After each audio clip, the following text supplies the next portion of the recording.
We are now live. Good evening. Thank you all for attending today's meeting of the Santa Rosa City School Board, opening this meeting Wednesday, October 12th, 2022. We will start our meeting with a territorial land acknowledgement. And joining us this evening, we have Adrian Juarez, President of City School District English Learner Advisory Committee, the DLAC Committee. Welcome, President Juarez.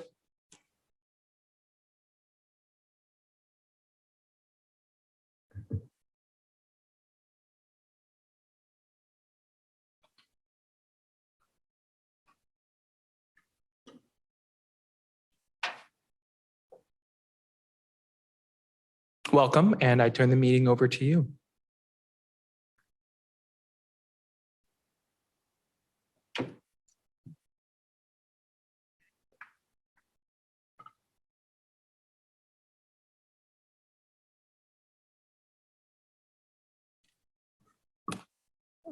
Buenas noches, mi nombre es Adrián Juárez, presidente del comité de DILAC.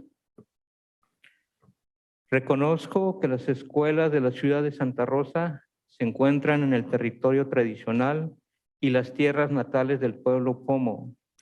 El territorio tradicional y las tierras natales del pueblo Miwo de la costa, y honro con gratitud la tierra misma y las personas que la han cuidado y administrado a lo largo de las generaciones. Good evening. My name is Adrián Juárez, President for the DLAC Committee. I acknowledge that Santa Rosa City Schools is on the traditional territory and homelands of the Pomo people, traditional territory and homelands of the Coast Miwok people, and honor with gratitude the land itself and the people who have stewarded it throughout the generations. Este reconocimiento de la tierra nos llama a comprometernos a seguir aprendiendo cómo ser mejores administradores y cuidar de la tierra que habitamos. Al ofrecer este reconocimiento de tierras, afirmamos la soberanía indígena y trabajaremos para que las escuelas de la ciudad de Santa Rosa sean más responsables ante las necesidades de los pueblos indígenas y nativos. This land acknowledgement calls us to commit to continuing to learn how to be better stewards of the land we inhabit. By offering this land acknowledgement, we affirm Indigenous sovereignty and will work to hold Santa Rosa City Schools more accountable to the needs of American Indian and Indigenous peoples. Gracias por darme la oportunidad de expresar este reconocimiento. Thank you for giving me the opportunity to give this recognition. Muchas gracias, and thank you so much, President Juarez. We will continue to honor the past and the present for the future of this land and for our school community with respect and gratitude. All in attendance, please rise for the Pledge of Allegiance.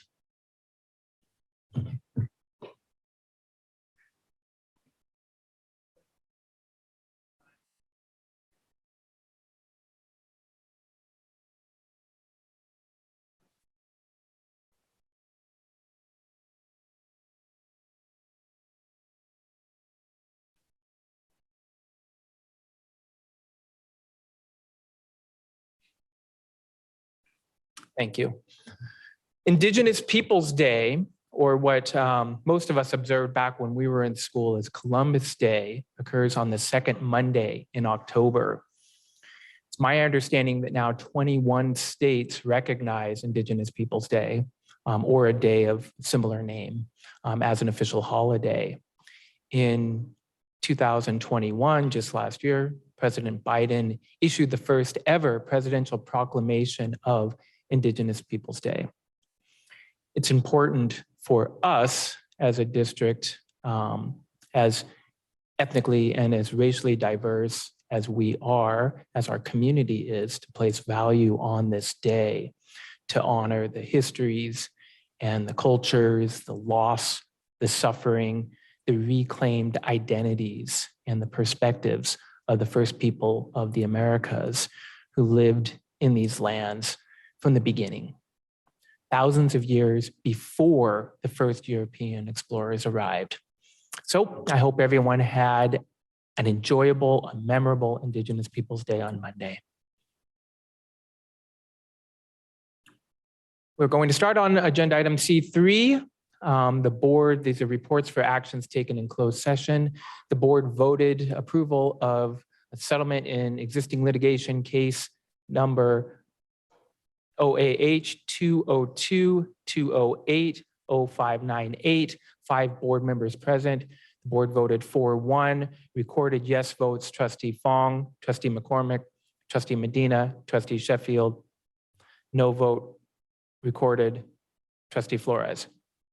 Agenda item C4, items considered in closed session for actions in open session, none. C5, statements of abstention. Are there statements of abstention tonight?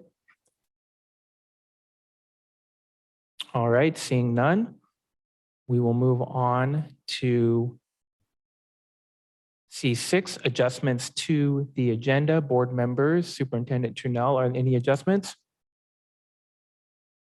All right, seeing none. We do have a blue card, public comment, adjustments to the agenda to poll consent items F, I want to make sure I get this correct, F8 through 10 and 13. Mary Lehman, are you here? Did I get that correct? Okay, so we're F8 through 10. 8, 10, and 13 separately, not 8 through. 8, F8, F10, F13. Okay, thank you. Now, are there other folks joining us in the public who did not submit a blue card for consent items? Adjustments to the agenda, the F items? Okay, are there folks joining us virtually on consent items to be polled? There are no hands raised. Thank you.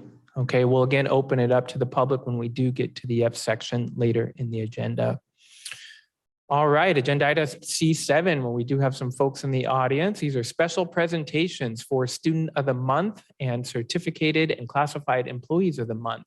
And we'll be honoring Brook Hill Elementary and Proctor Terrace Elementary. So tonight we have students and families and school staff joining us for the special presentation, our Students of the Month, our certificated and our classified employees. Presentations this evening will honor our students for their academic, their character, their praiseworthy accomplishments, and we will also be honoring our certificated and classified employees for their outstanding dedication and service. So at this point, we will have joining us principals Indy Monday and Amanda Davis from Brook Hill and Proctor Terrace Elementary.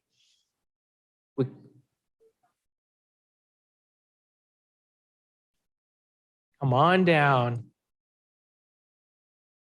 It's quite a load. Welcome, Principal Monday. Go Bobcats. All right, good evening, President Sheffield, Superintendent Trunell, board members, and Santa Rosa community. My name is Indy Monday, and I'm the proud Bobcat principal of Brook Hill Elementary. And tonight I'm honored to celebrate and acknowledge 3 individuals who truly represent our Bobcat family. And I'm going to start with our Bobcat Student of the Month. So if Dio Selena Solorio could come down.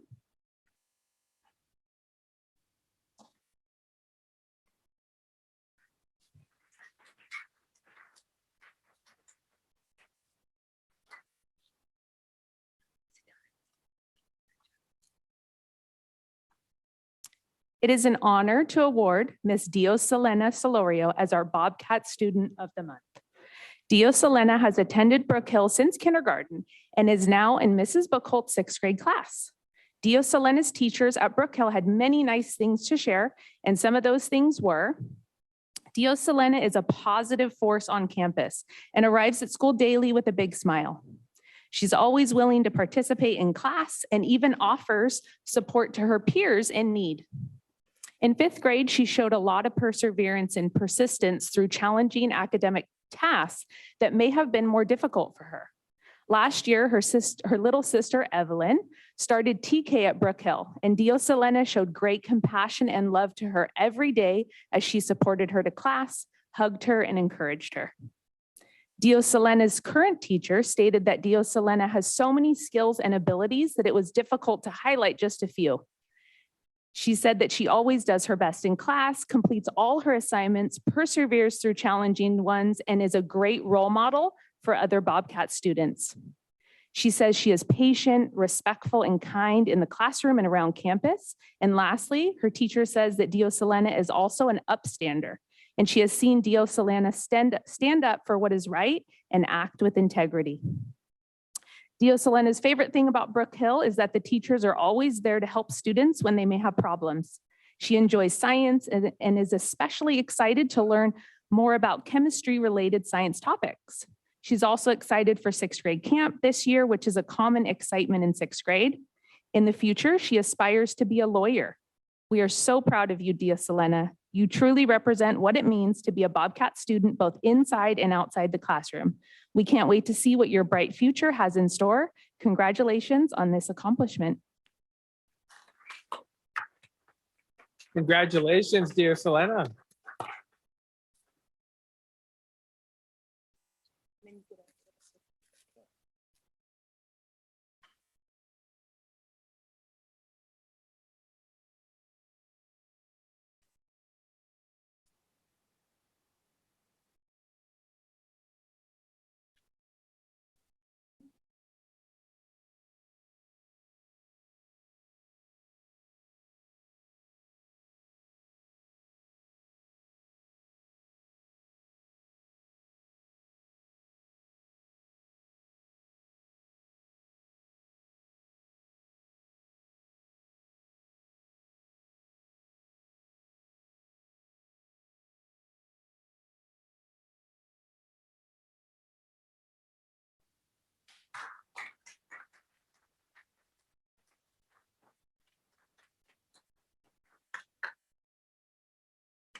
All right, next I'm going to call up our Bobcat Classified Staff of the Month, which is Maria Campos.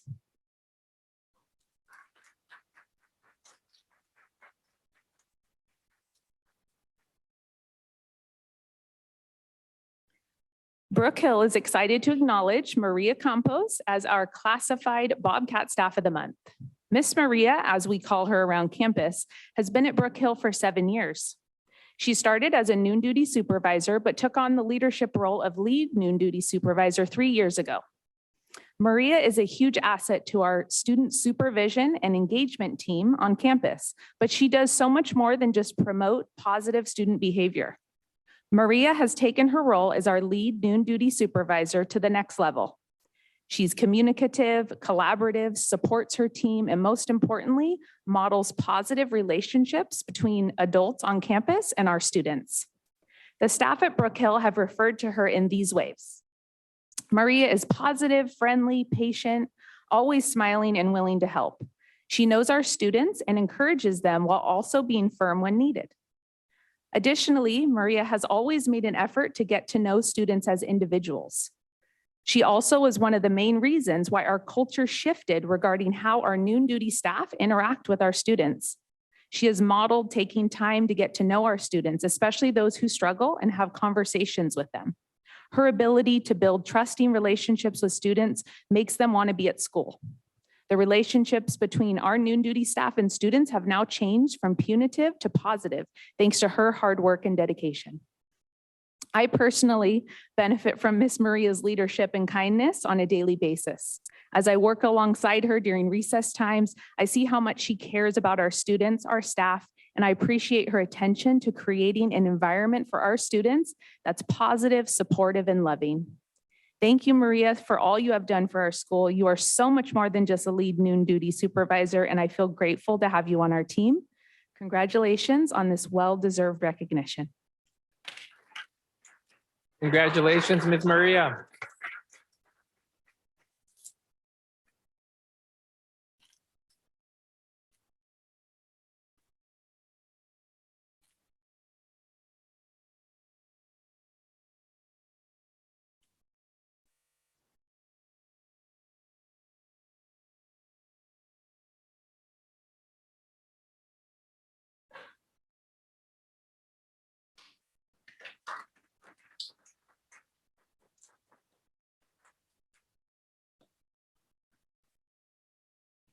All right, last but definitely not least is our Bobcat Certificated Staff of the Month, Miss Carolina Aurora Flores.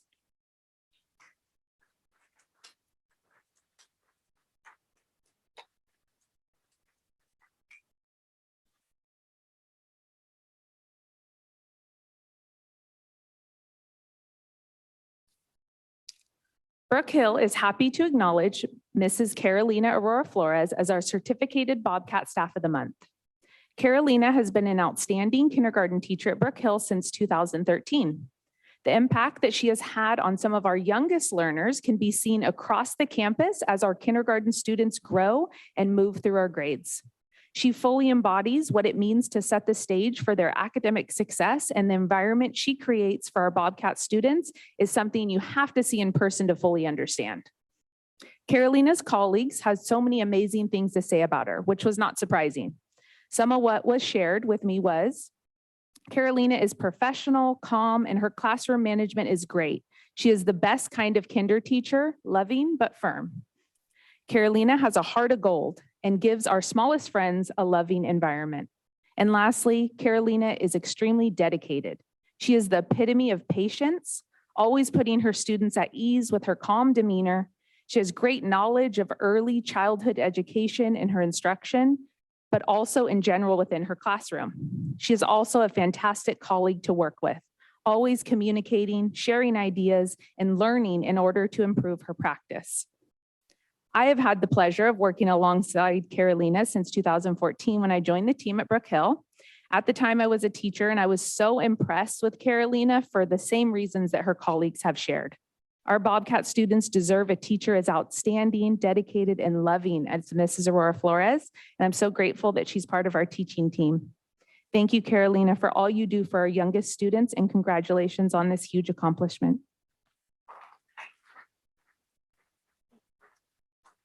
Congratulations, Mrs. Aurora Flores.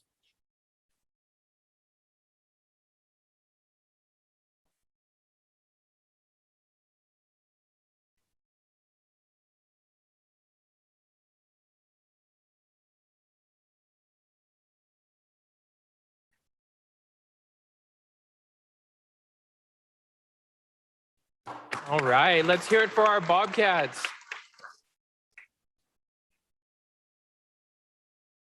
Thank you, Principal Monday. All right, and now up, we have Principal Davis. Welcome. Good evening, everyone. I have 3 fabulous members of our Proctor Terrace community that we get to recognize tonight. I will start with our student as our first one, CJ Franco. Will you come join me, please?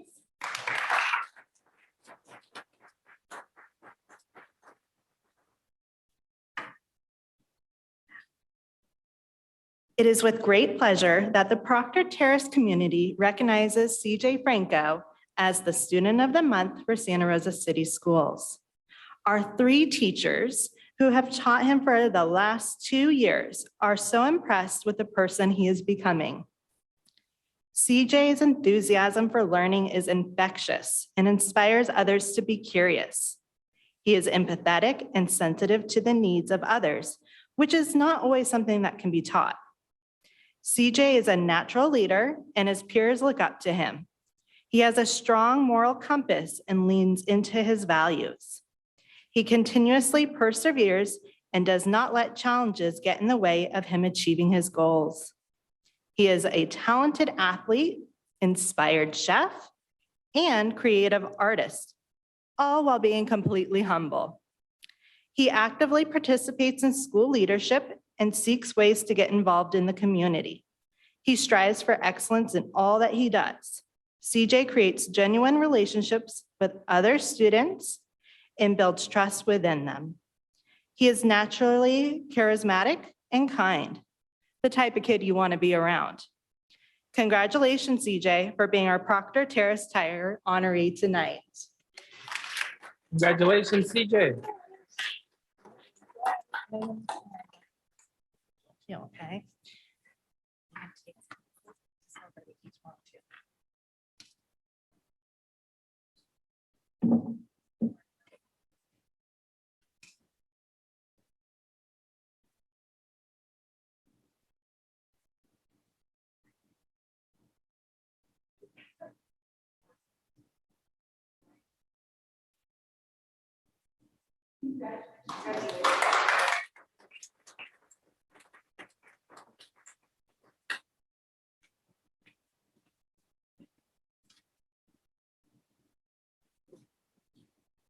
All right, so our next team member that I will recognize tonight is Miss Nisha Benedetti Deal. So I'll ask her to come join us.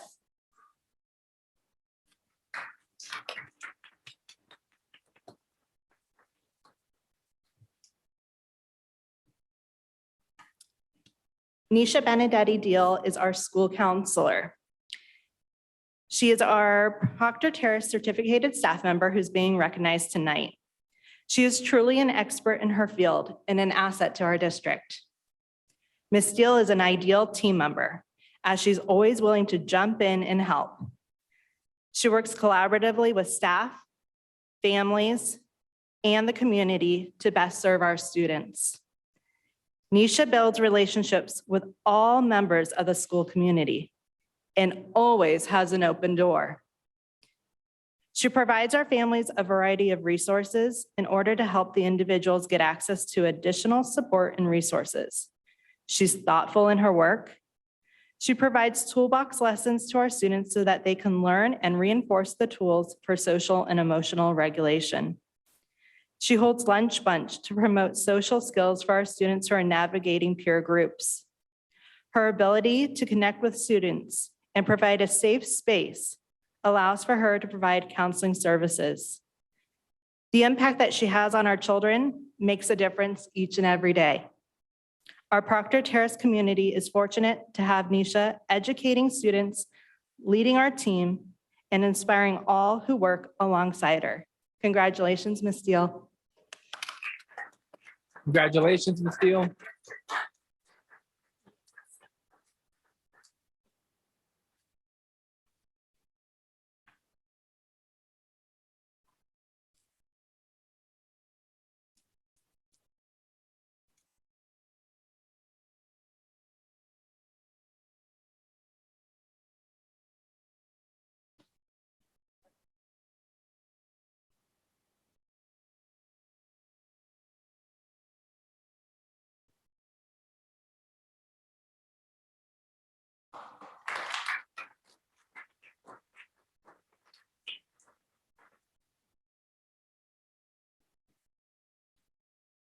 All righty, and our third member of our team is Miss Shamima Ashraf. Will you please join me, Shamima?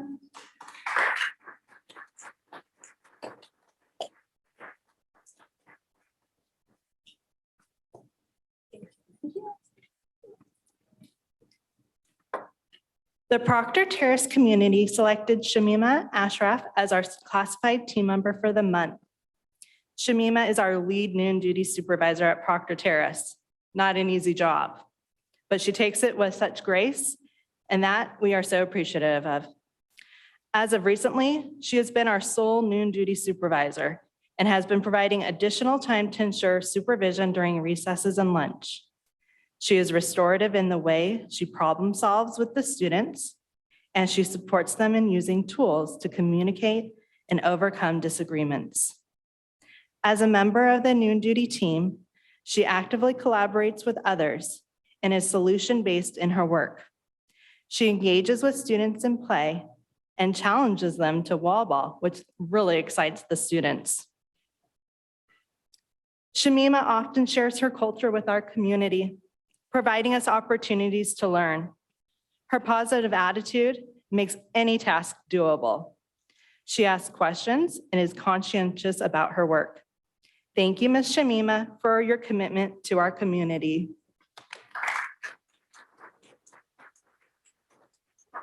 Congratulations, Ms. Ashraf. And I know that you're a wall ball force to be reckoned with.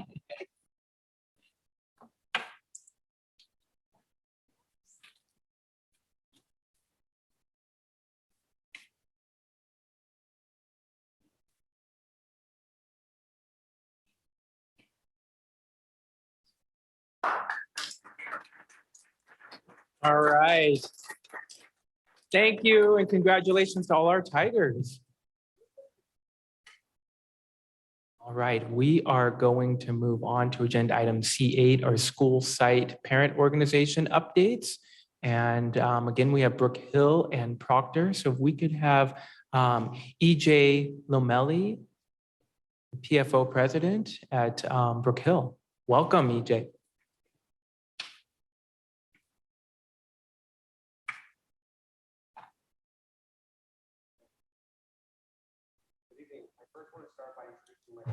Let's have you press the mic.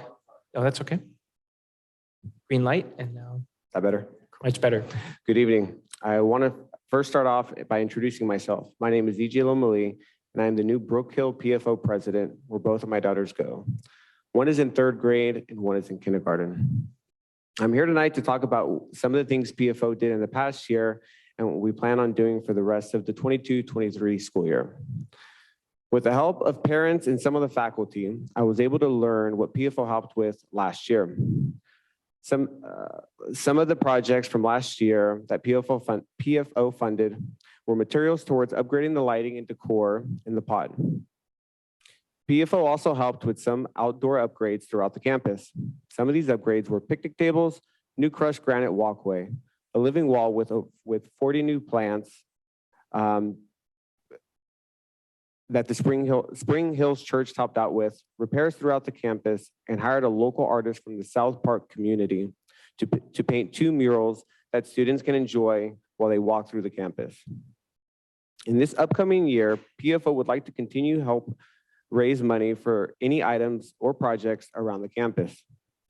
Items we are looking to fundraise for is a garden shed to store garden supplies for the volunteers who come to work with the students in the garden.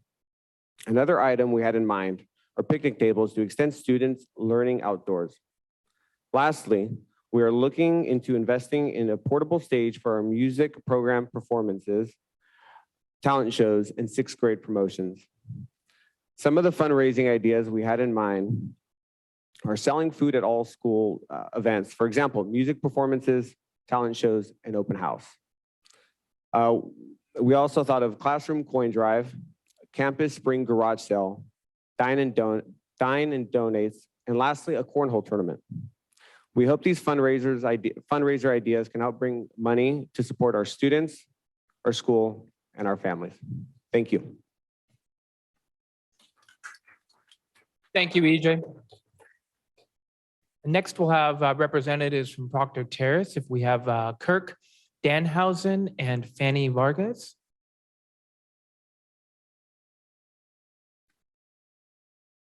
Hi, Kirk.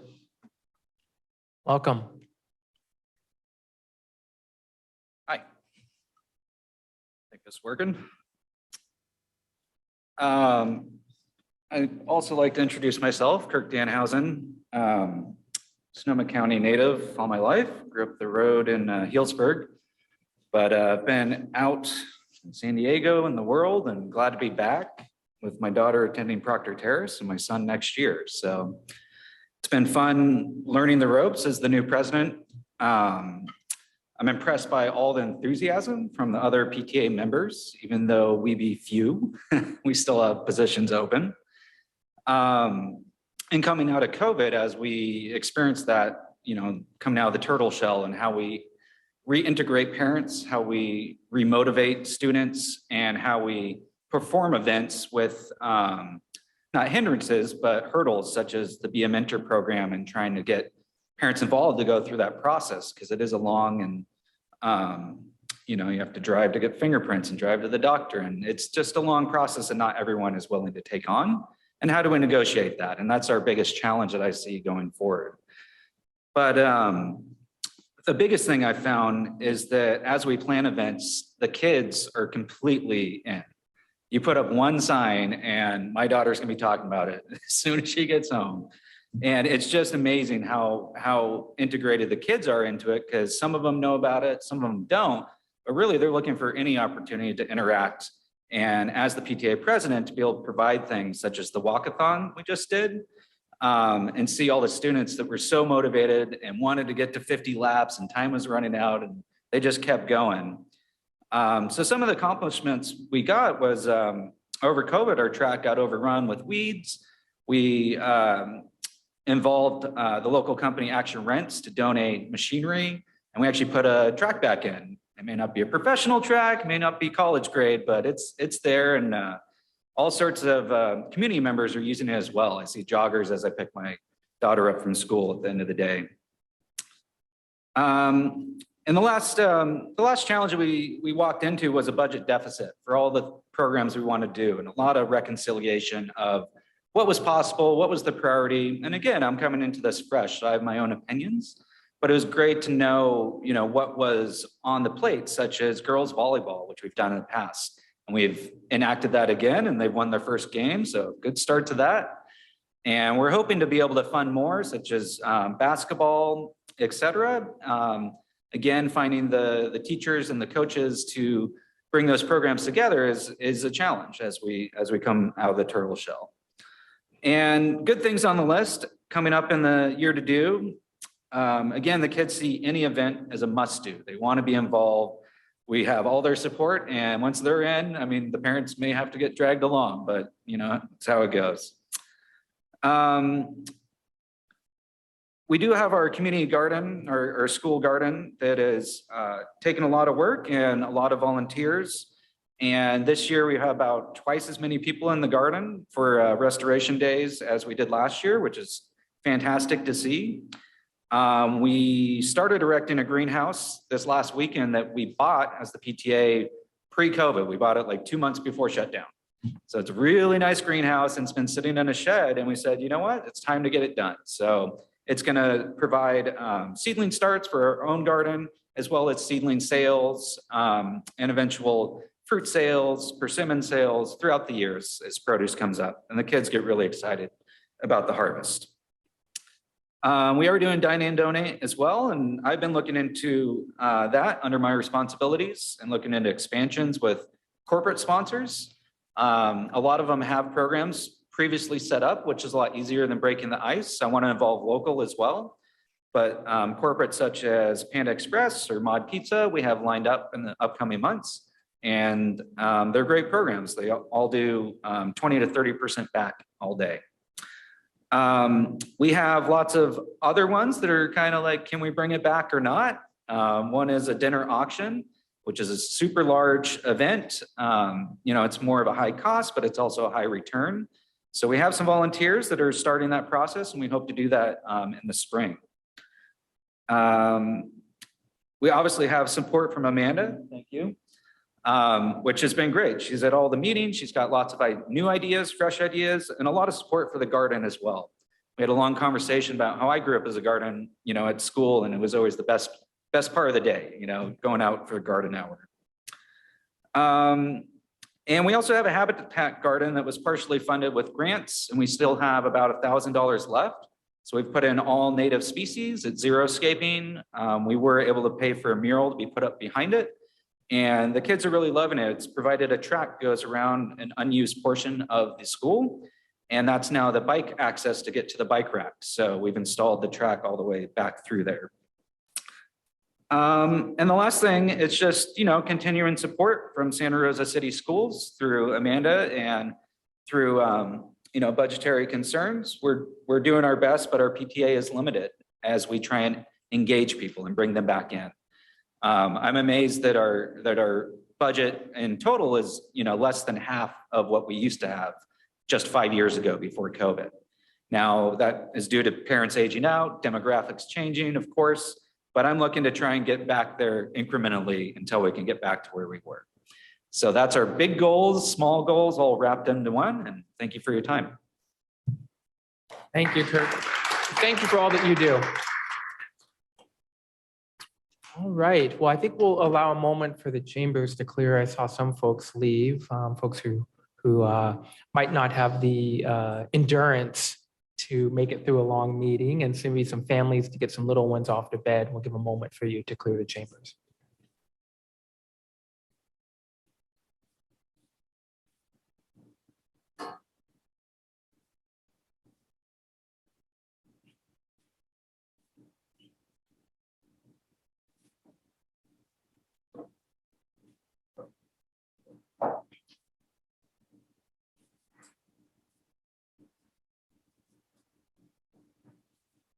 Did we have Fanny Vargas here?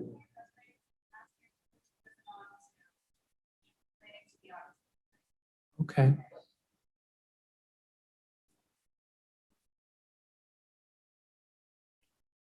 All right. Good to see. Okay, well, we will move on to our C9 agenda item, public comment on non-agenda items. So we'll open it up for comment on non-agenda items. And have a blue card here, a couple blue cards.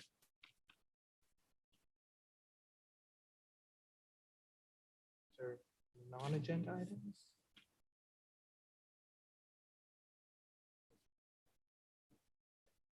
Okay, so we do have one from Michael Carlin Goldberg, non-agenda item. Welcome, Michael.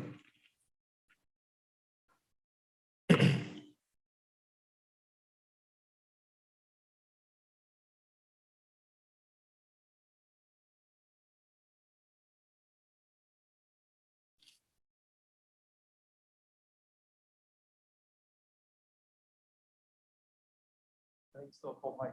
Oh, we good? Can you hear me? Hi, good evening. It's been a while since I've seen you in person, but I happen to be in the neighborhood tonight. I'm here to talk about class sizes because they're still wretched.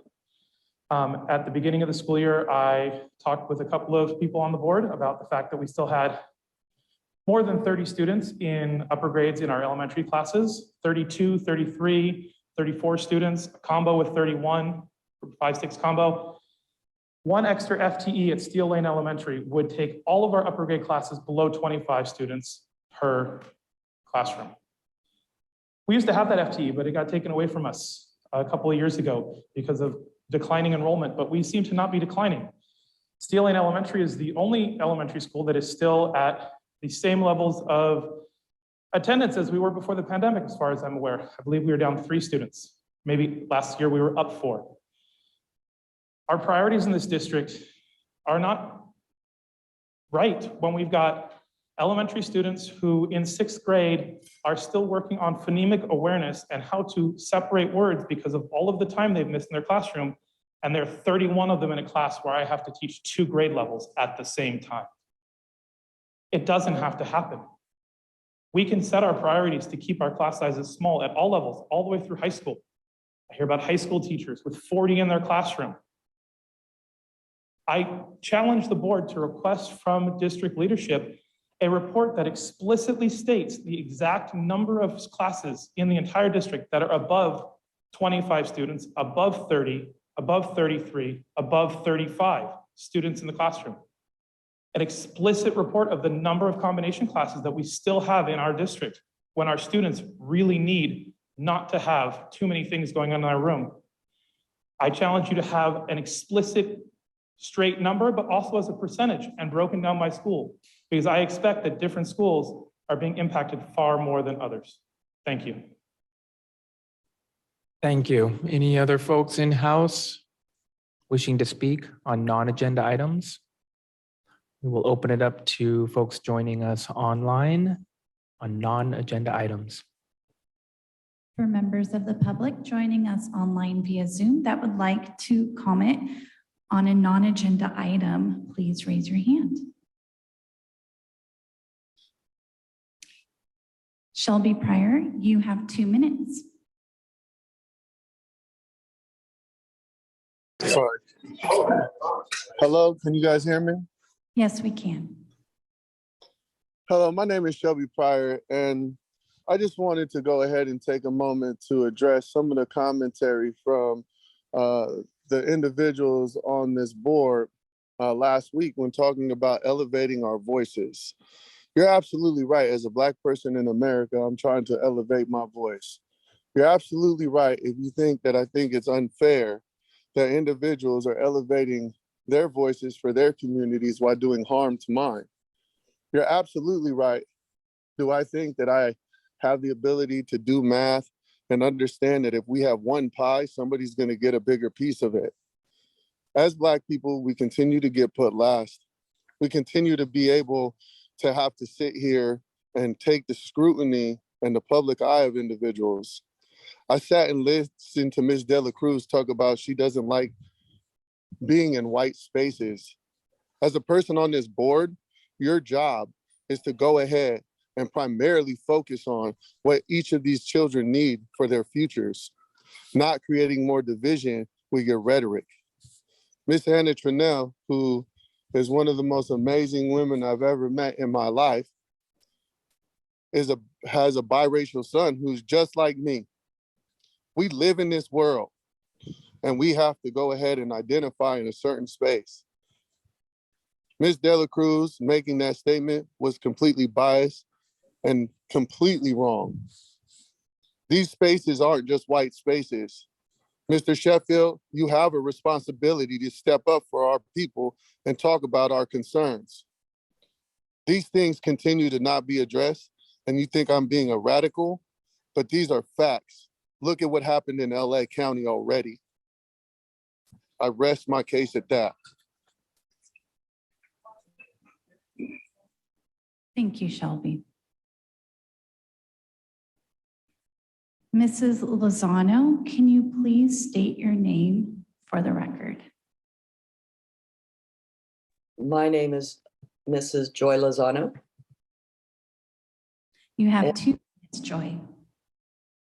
I'm letting you know that there's a situation going on at Santa Rosa High School in their special education program. This year, they had 2 new teachers hired for the extensive special needs class. One of them quit 2 days after we started school.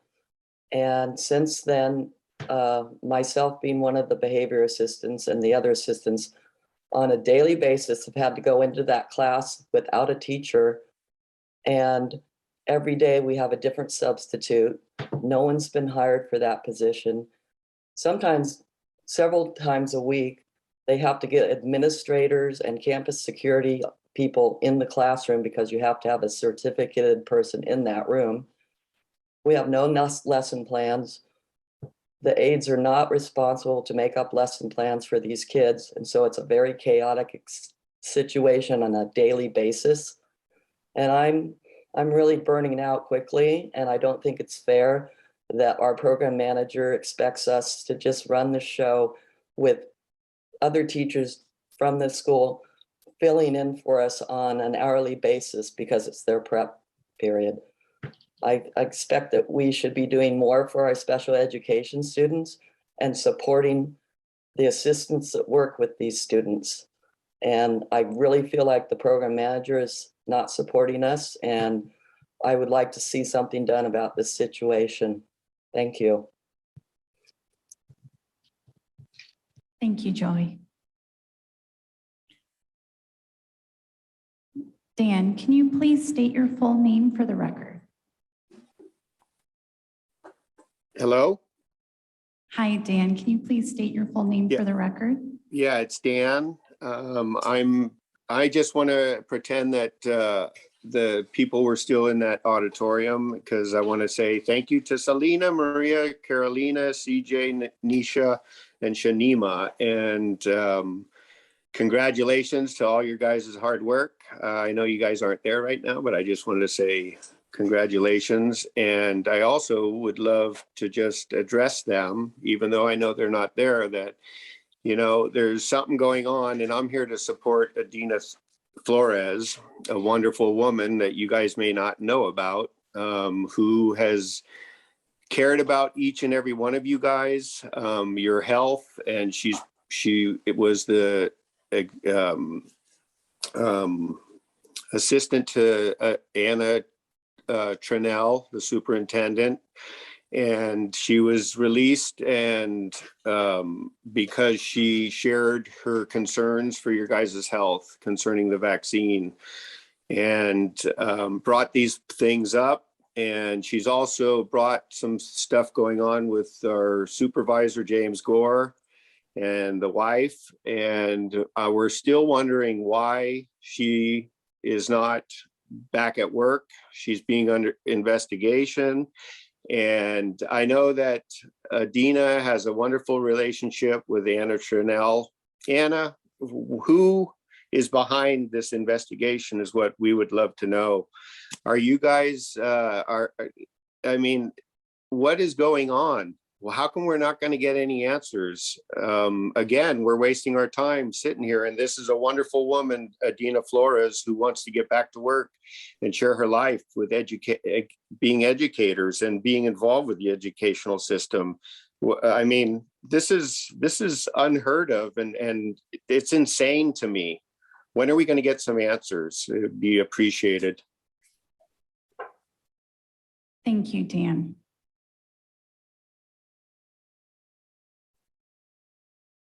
Margaret, you have 2 minutes.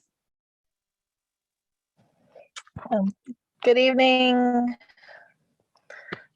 Superintendent Trunell, members of the board. I'll probably run out of time, so I'll have to send a letter.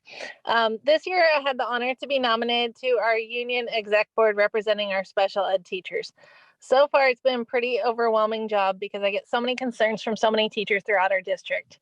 Yesterday, we hosted a forum to discuss what problems people were experiencing, and I ended up writing 5 pages of notes. I'm very concerned about the state of special ed in this district. The first issue that came up, of course, was a lack of assistance. We currently have 179 classified openings in the district, and the majority of these are assistant positions. I still think, even with the recent raise, the job does not pay enough. I appreciate the raise, but the pay went up $1 and some change per hour when it needed to go up $5 an hour. The second issue is prep times. Our elementary school teachers get 2 hours a week. That's insane. They teach every subject and they only get 2 hours a week. But there were much bigger problems. We have been doing all these scope takebacks, which save us a lot of money as a district, but we aren't seeing that savings invested in the new classes we're forming. These classes don't have assistant support. They don't have the behavioral support at the level they need. The classrooms are not outfitted to meet basic needs, and they don't have curriculum. The Sunday curriculum is a huge investment our district has made, but it's not being supplied at a sufficient level. Teachers are reporting they have kids sharing workbooks in classes, or even that multiple classrooms have to share sets. We have district people wanting to go out and do fidelity checks, but how can this be done with fidelity without teachers having enough of the curriculum? Then the execution is an issue. Kids are needing to be grouped at different levels due to how they're progressing, but they don't have assistants to help teach the different levels. How are we addressing this?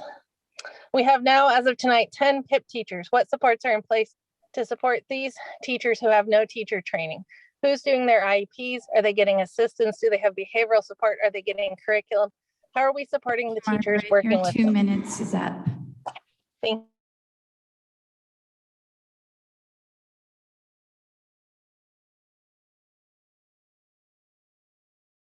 Kelly, can you please state your full name for the record? Hi, my name is Kelly.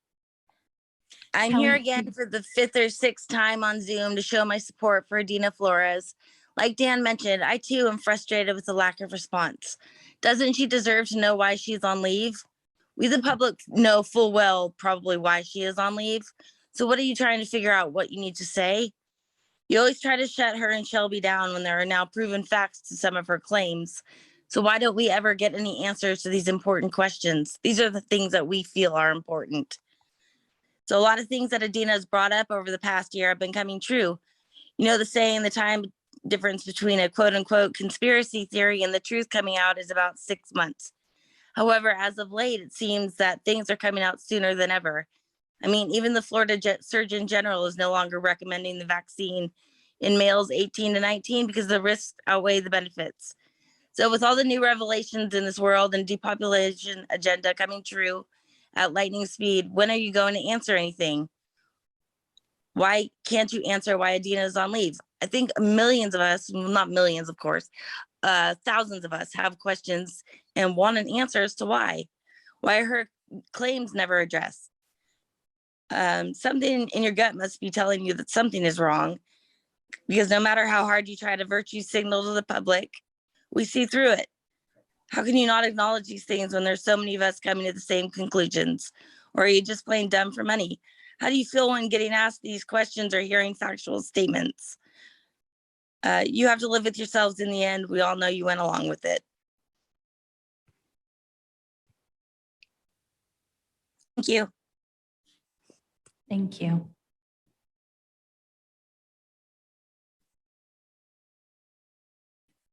Maria, can you please state your full name for the record? Maria, can you hear me? Yes, you have 2 minutes. 3.5 months have now passed, and Ms. Flores has no idea why she's currently on paid leave. As confirmed in the FOIA request, the entire County of Sonoma Health Services executive team has been speaking of her in a derogatory manner. Some of those communications include dialogue from those of you that serve on the school board. I would appreciate a better understanding of the relationship between Director De La Cruz and Isabel Lopez, founder of Reyes Collective. Ms. Lopez shares a mortgage with De La Cruz and Reyes Collective. And Reyes Collective is also registered to her home address as well. Director De La Cruz also listed the collective as a source of income on her Form 700. I'm wondering why there was no mention of this during the recent contract approval, as Ms. Lopez stated that the two ladies are in no way related. Director De La Cruz originally offered to connect with Mr. Pryor, Shelby, to further discuss this matter and fell through on that commitment. As stated by Director, I'm going to get a name wrong, Maniari, Ms. Lopez is her aunt. I'm wondering why this was never disclosed when initially appointing Director De La Cruz to the school board. Director Maniari seconded the motion for appointment, which could be considered direct nepotism. Why was none of this disclosed until Ms. Flores and Ms. Pryor began asking questions? It's not at all acceptable to push your political agendas on students, which your families are profiting from. Do you care more about the children or your bank account? We would like some answers. Thank you. Thank you, Maria. Deanna Alvarez, you have 2 minutes. Hi, the special ed comments they were very disheartening, and I want to encourage teachers, administrators, parents, and families to keep fighting and file complaints and keep fighting for those special ed children because they're at risk of a lot right now. My main concern today is I want to say that the current board, the last few years, has not, in my opinion, done their due diligence to attend each board member has 1 to 4, I believe, schools that are assigned to them, and they do not visit those schools regularly. They do not know the PTO parent organization rep. It's disheartening that teachers and parents and parent organizer presidents have to speak up and tell you their concerns here. They have to wait for their once a turn a year as a parent organization president to come tell you how they're struggling. Every single one of you board members should know the principal very well, the parent president very well, the office manager very well. You should be visiting these campuses.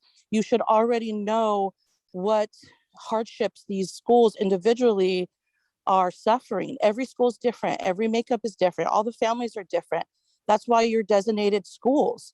And it is per ed code, you each are supposed to be visiting schools to make sure the facilities, the bathrooms, and the water fountains are up to code. And as of now, from what I know, maybe I'm wrong, but none of you have done that. And that's doing our children a disservice. You haven't hosted any town halls. You haven't attended any parent meetings, and that is your job. And I hope that you start to take it seriously, or you probably won't be here very long. Thank you, Deanna.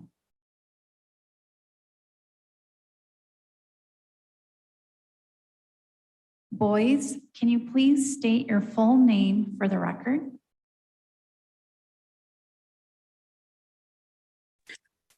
Hi, my name is Jessica, and I'm just on here to thank Adina for just her willingness to always help me. She's always offering to help me with my kids' school situations. I came on here before, but I was just back to congratulate her for just hanging in there and still trying to find out how come she's been let go. And then my kids were banned from school because of the vaccine issue. And my daughter had a vaccine injury. She had a seizure. And so we've had to keep them home to do homeschool, and it's like really difficult. They really want to go back to school. My son's an athlete. And I was just thinking about the allergy to peanuts. Like if somebody has an allergy, you don't just force everyone to eat peanuts. You know, it's the similar thing with my kids. Like my daughter had a seizure from her vaccine. My son has horrible hives and they just can't get it. So it's like difficult not being able to go back to school. And I just appreciate Adina's willingness to try and help me in that area. The schools just sent me a letter saying that they took the doctor's license away, and we had to make full reports in order to get the waiver that we got for my kids. And I just don't understand why it's not acknowledged, since they could die if they got a vaccine. And so my daughter's on IEP. She's like trying to do school online and read all this stuff. And she has a reading disability from her seizure that she had. So it just makes no sense for her to be trying to do all this extra stuff when she should just go right down the street to the school.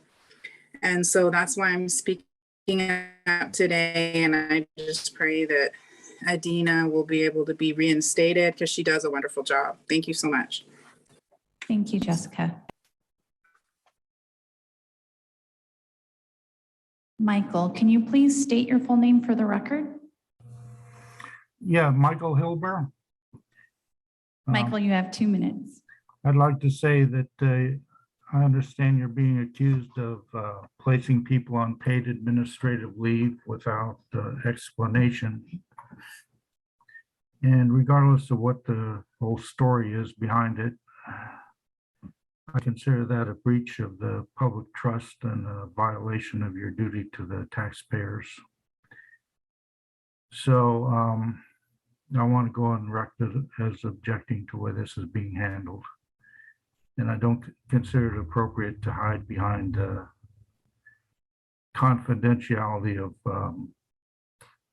personnel matters and drag it out this way without explanation. That's all I have to say.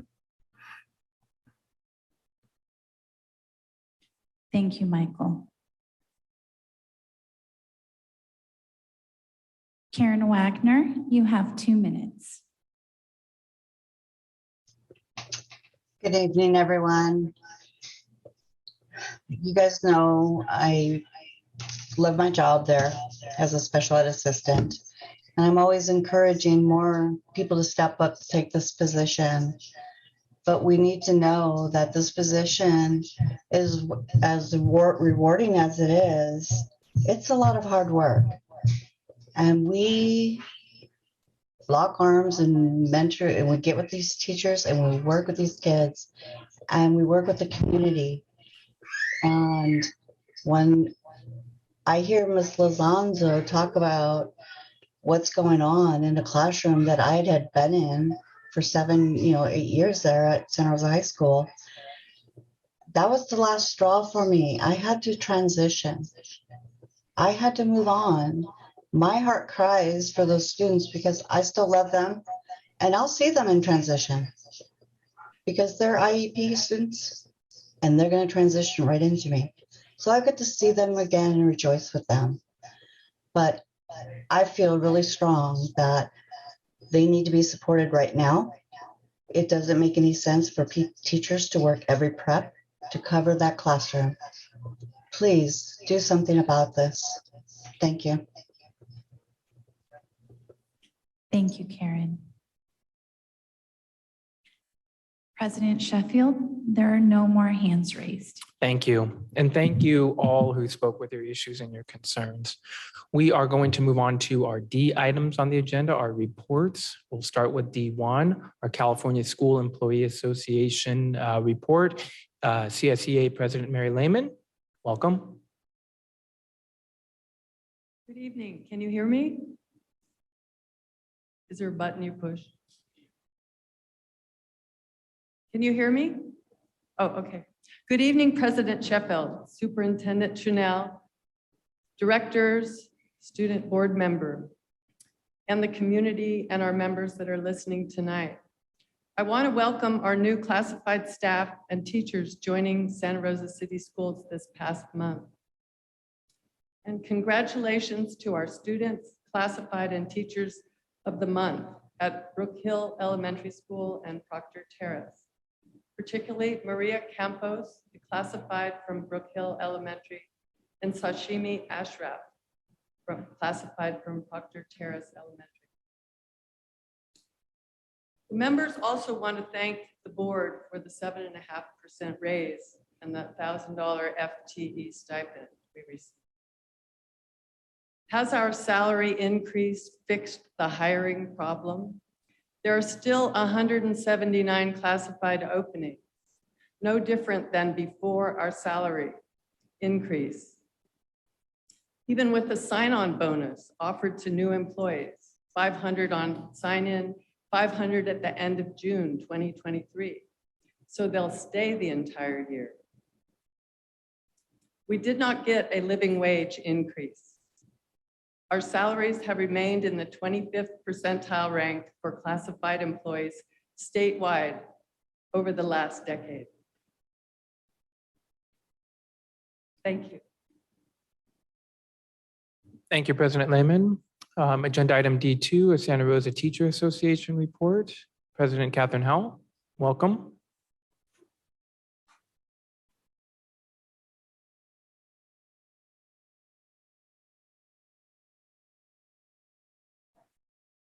Good evening, and thank you, President Sheffield, Superintendent Trinnell, members of the board, and community listening. I'm Catherine Howell, President of the Santa Rosa Teachers Association, representing about 850 teachers in Santa Rosa City Schools. I want to echo President Lehman's congratulations to all of our students and classified and certificated staff that were honored here tonight. It's always nice to see the students getting their awards and hearing such great things about what's going on in our schools.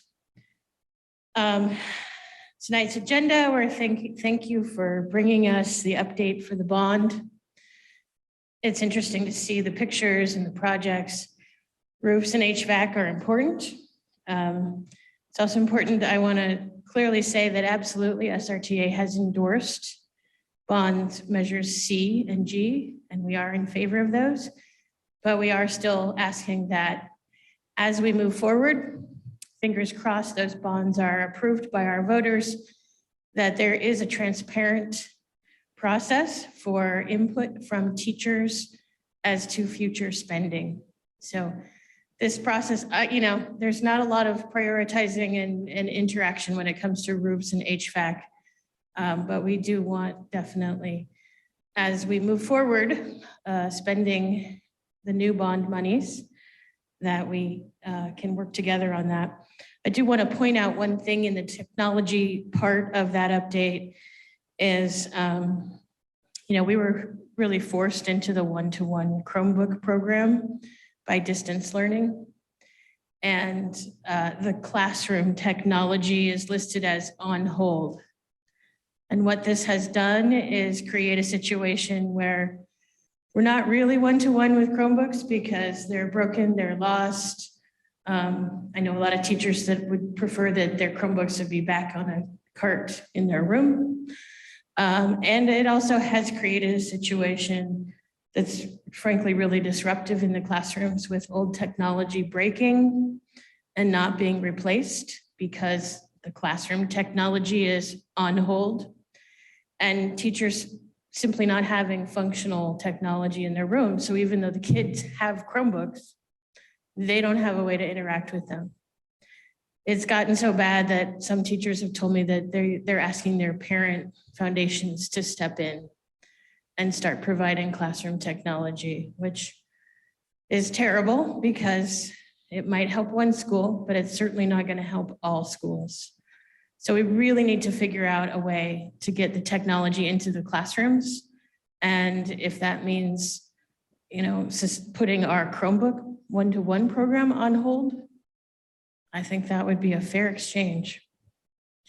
When it comes to some of the comments that President Lehman was saying, It's difficult to look at tonight's agenda and see these salary increases for our top administrators without realizing that what this is doing is widening the income gap in this district.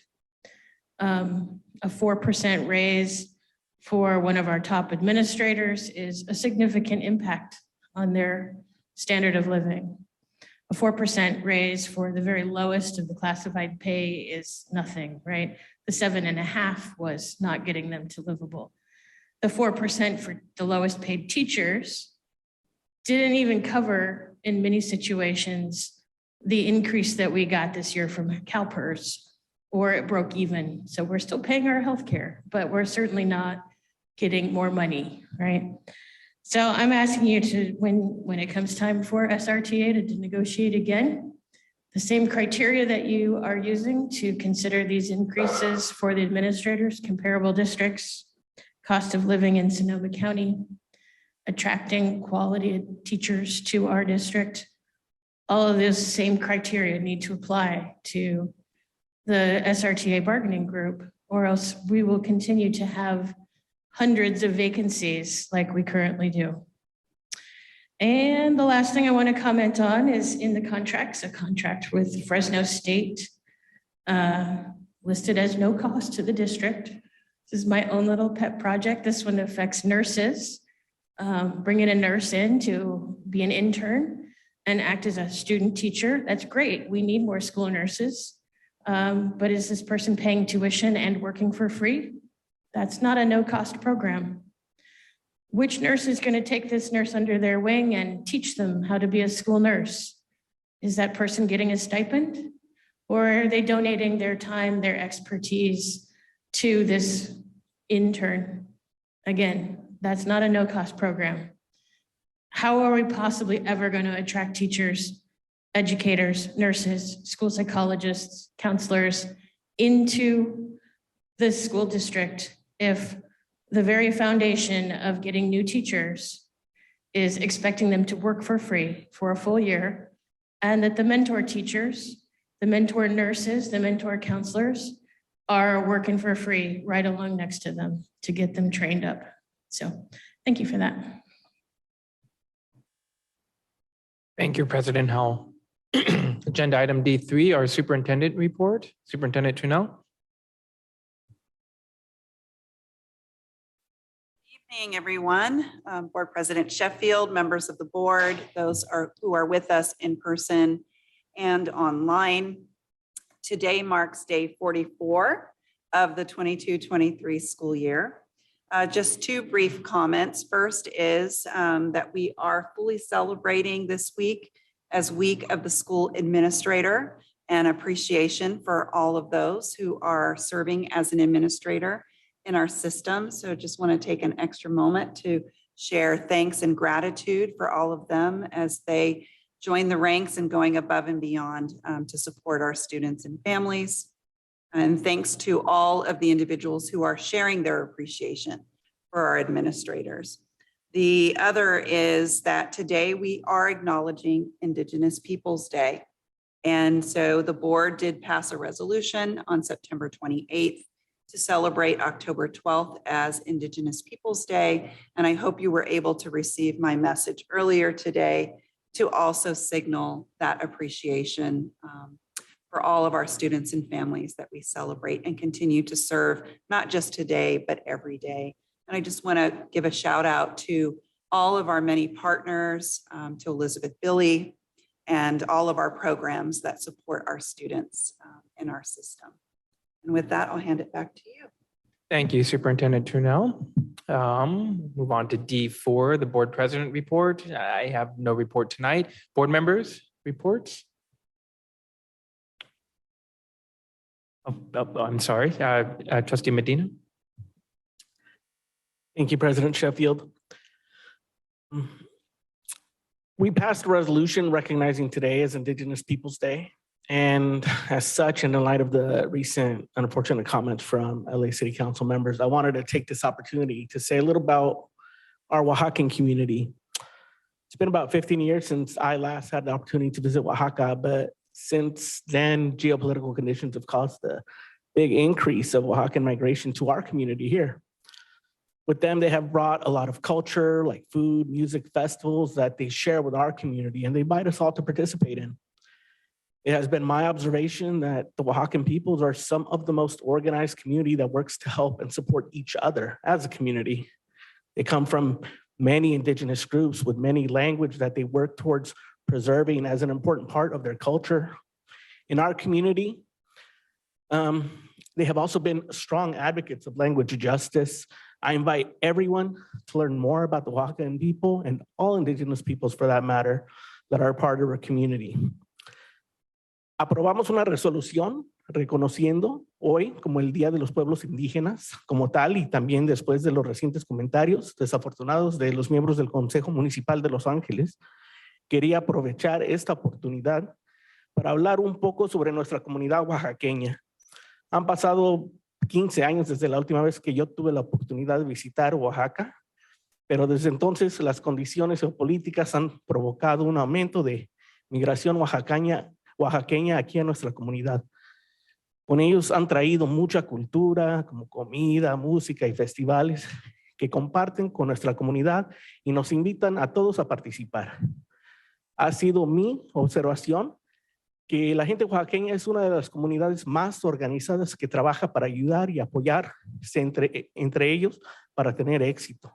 Vienen de muchos grupos indígenas con muchos idiomas que trabajan para preservar como una parte importante de su cultura. En nuestro condado también han sido firmes defensores de la justicia lingüística. Invito a todos a conocer más sobre el pueblo oaxaqueño y todos los pueblos indígenas que forman parte de nuestra comunidad. Gracias. Thank you, Trustee Medina. Trustee De La Cruz. Thank you. I just wanted to give a shout out to the folks at Santa Rosa Middle School who held tonight welcome to middle school for all rising sixth graders.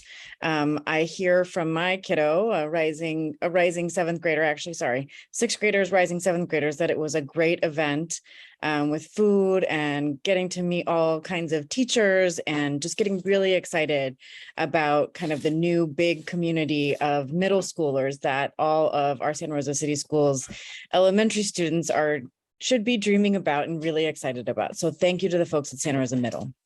And I wanted to join my compañero, Director Medina, in raising my voice against the racist statements by Nuri Martinez and also the resounding failure of Latinx leaders Kevin De Leon, Gil Cedillo, and Ron Herrera to shut it down because that's unacceptable behavior. Those are unacceptable statements. Anti-Black and anti-Indigenous sentiment is sadly alive and well in the Latino and Chicano community here in California. And it is our responsibility as Chicano leaders, as Chicana leaders, as Latinx leaders, to stand in solidarity with our Black and Indigenous community members to challenge these harmful, hurtful, and damaging statements. These statements are grounded in white supremacy, and they challenge our ability and hurt our ability to work in coalition between communities of color to stand together to transform our world with love, respect, and strength.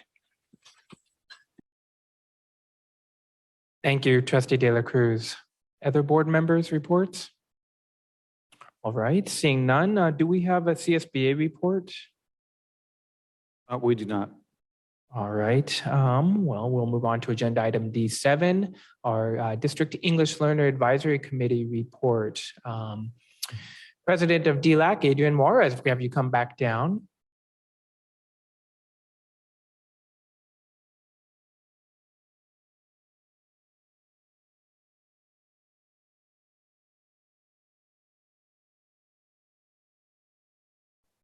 Welcome again, President Juarez.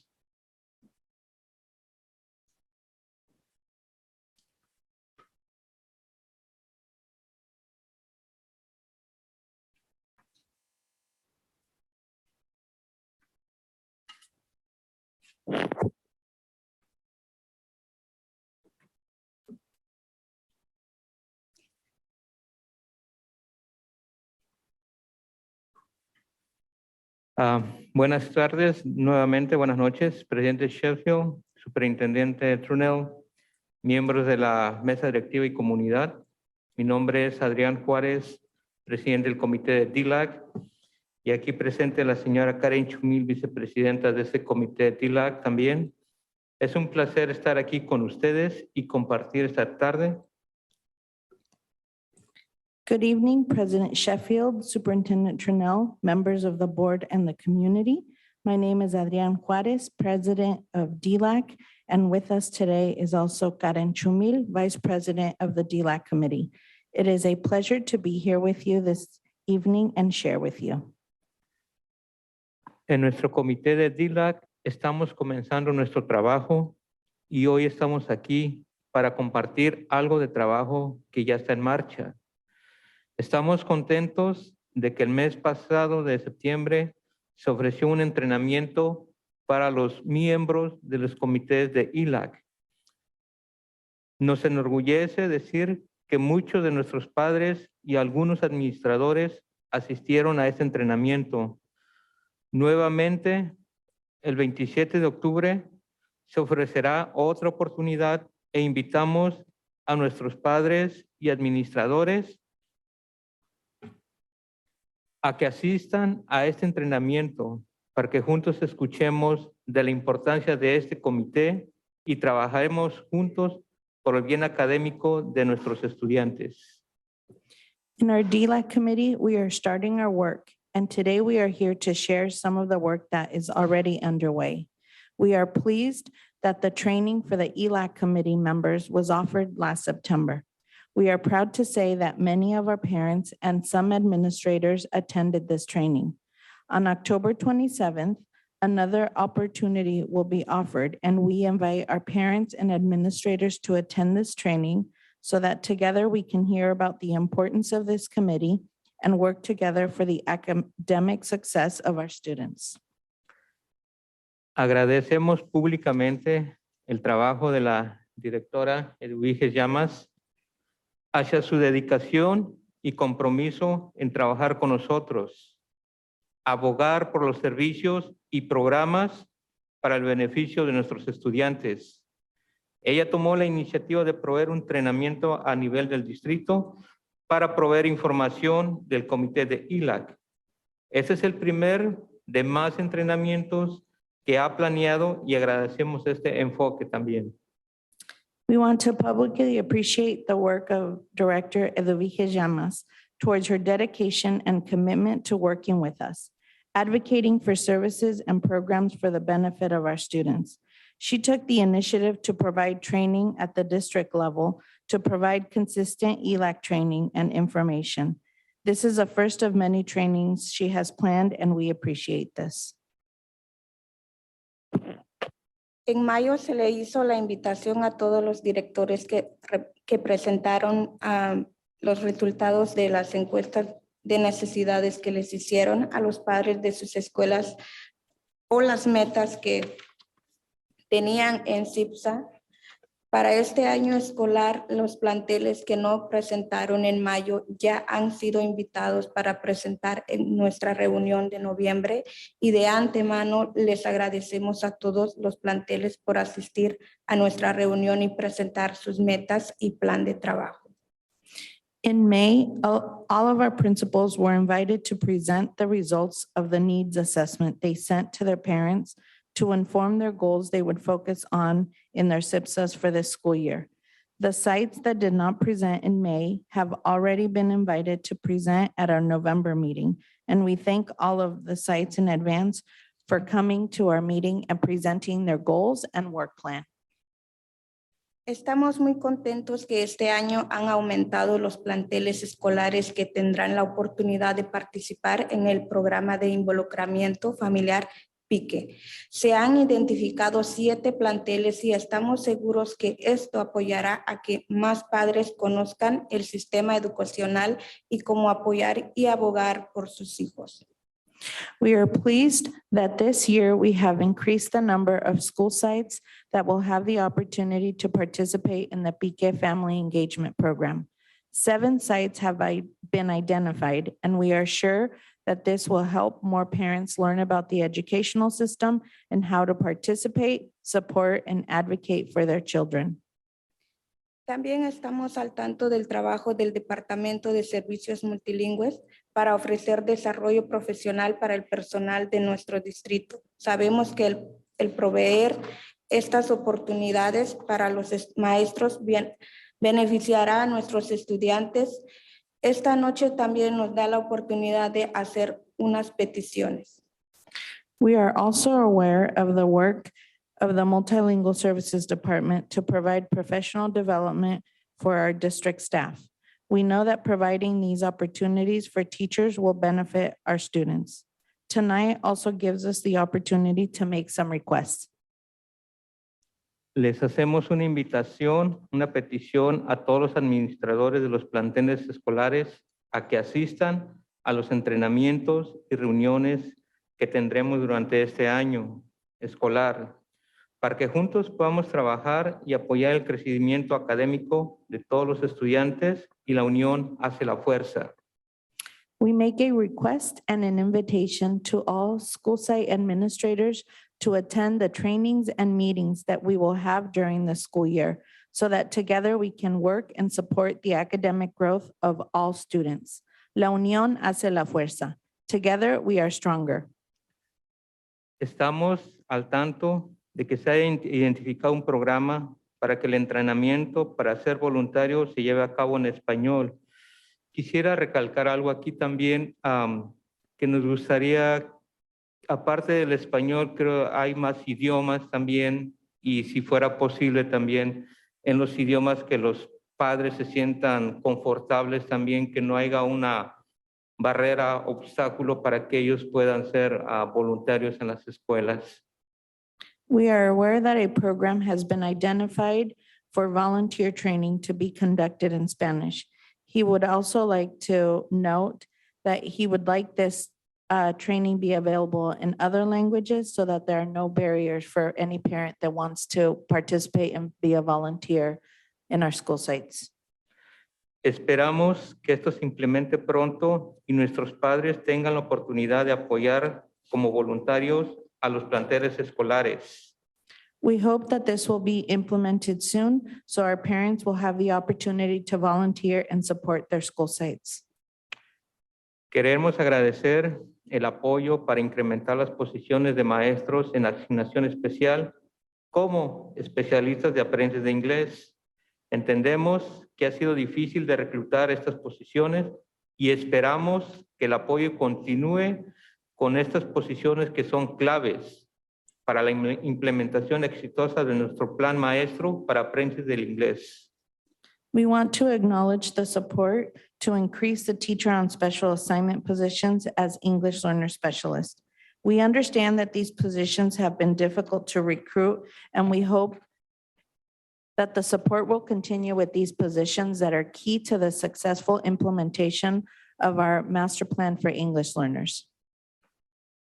Estamos emocionados de saber que este año se está planeando una celebración al nivel del distrito para reconocer a todos nuestros estudiantes que se han reclasificado como competentes en el idioma inglés y a los estudiantes que recibirán el sello de alfabetización. Esto habla del compromiso de este distrito hacia nuestros estudiantes. We are excited to learn that a district-wide celebration is being planned this year to recognize all of our students who have reclassified as English proficient and students who will receive the seal of biliteracy. This speaks to the commitment of this district to our students. Y por último, les agradecemos su apoyo y compromiso hacia nuestros comités de ILAC y DILAC. Estos comités son muy importantes para nuestra comunidad y para el apoyo y el éxito académico de cada estudiante en este distrito. Les hacemos una cordial invitación a ustedes de la mesa directiva, al igual que a cada administrador y personal, a que asistan a las reuniones de ILAC y DILAC para que vean el compromiso de cada uno de los miembros hacia la educación de todos los estudiantes del distrito de Santa Rosa. Gracias. And finally, we thank you for your support and commitment to our ELAC and DLAC committees. These committees are very important to our community and to the support and academic success of every student in this district. Our DLAC Executive Committee cordially invites you as well as all of our administrators and staff to attend the ELAC and DLAC meetings to see the commitment of each of our members towards the education of all of the students of Santa Rosa City Schools. Thank you. Gracias. Thank you. And board members, do we have questions for President Juarez and Vice President Shumil? I see Trustee Medina. First of all, gracias por la presentación. Preguntas no específicas, pero tengo unos pedidos. Primero, quería pedir si nos podrían proveer un calendario de las varias reuniones de cuales habló. I'm asking for a calendar schedule of the various meetings that they discussed for us to attend so that we can look at participating. Segundo, si nos pueden proveer una copia del currículo de PIQUE y también informarnos en cuáles otros idiomas potencialmente está disponible el programa. So if we could have a copy of the PIQUE curriculum, just so we can kind of be aware, and also any other languages that the program might be available in. And tenía una tercera cosa, pero es que se me olvidó. Pero gracias por todo su trabajo y devoción. Thank you for all your work and your devotion and for this wonderful presentation. Agradezco que tome el tiempo y todo el trabajo que está poniendo en DLAC y en todo. Es muy importante para nuestras escuelas y para nuestras familias. Thank you. Gracias. Thank you, Trustee Medina. Trustee De La Cruz. También dando las gracias por todo el trabajo impresionante y el trabajo tan dedicado de los grupos de ELAC y DLAC. Estoy comprometida de estar con ustedes el 27 para escuchar más de los entrenamientos y también apoyar el trabajo que se lleva a cabo diarios más.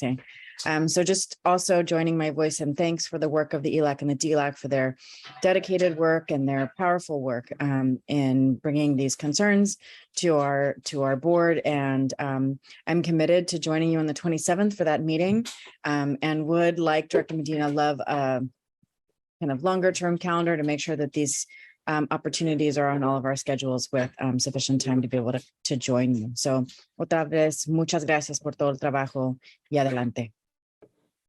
Gracias. All right. Well, thank you, President Juarez. Thank you, Vice President Shumil. And it's a great report and looking forward to seeing you again soon. Thank you. Thank you.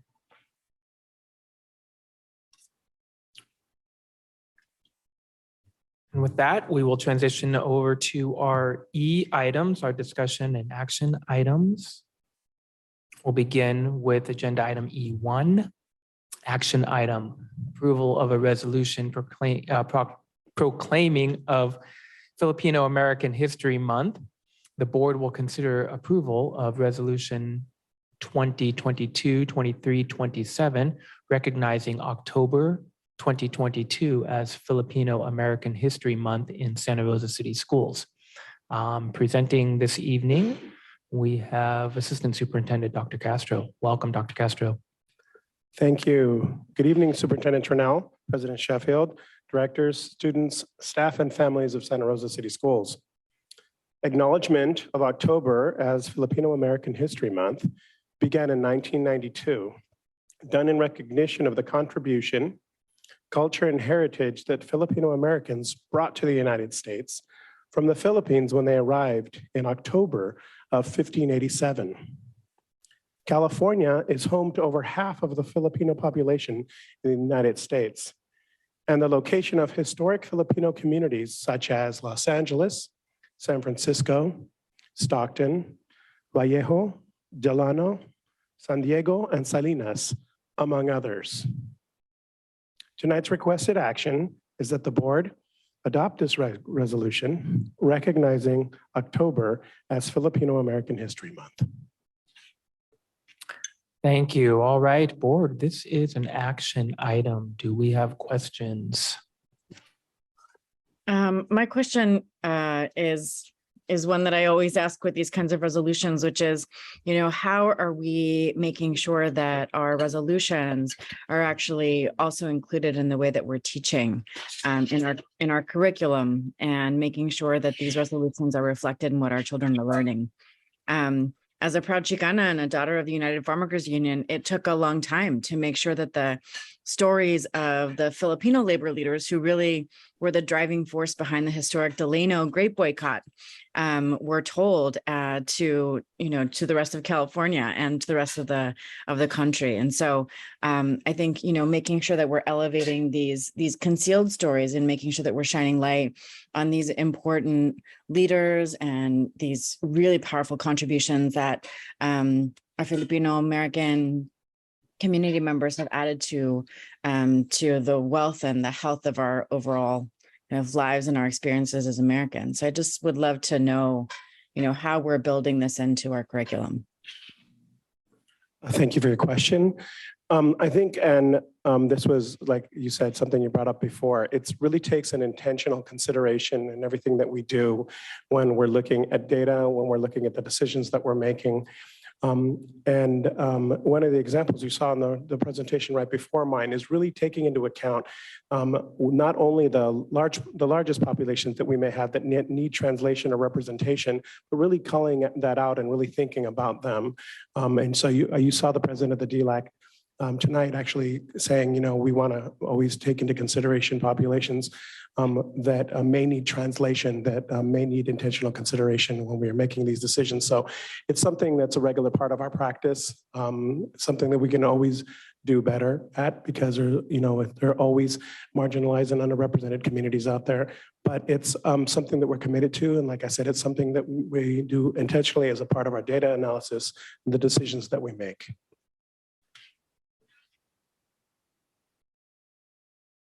Thank you, Trustee De La Cruz. Other questions from the board? All right, let's go to public comment. Do we have blue cards in house? I don't have any blue cards, folks. And folks joining us online, we'll open up for folks joining us online on agenda item E1.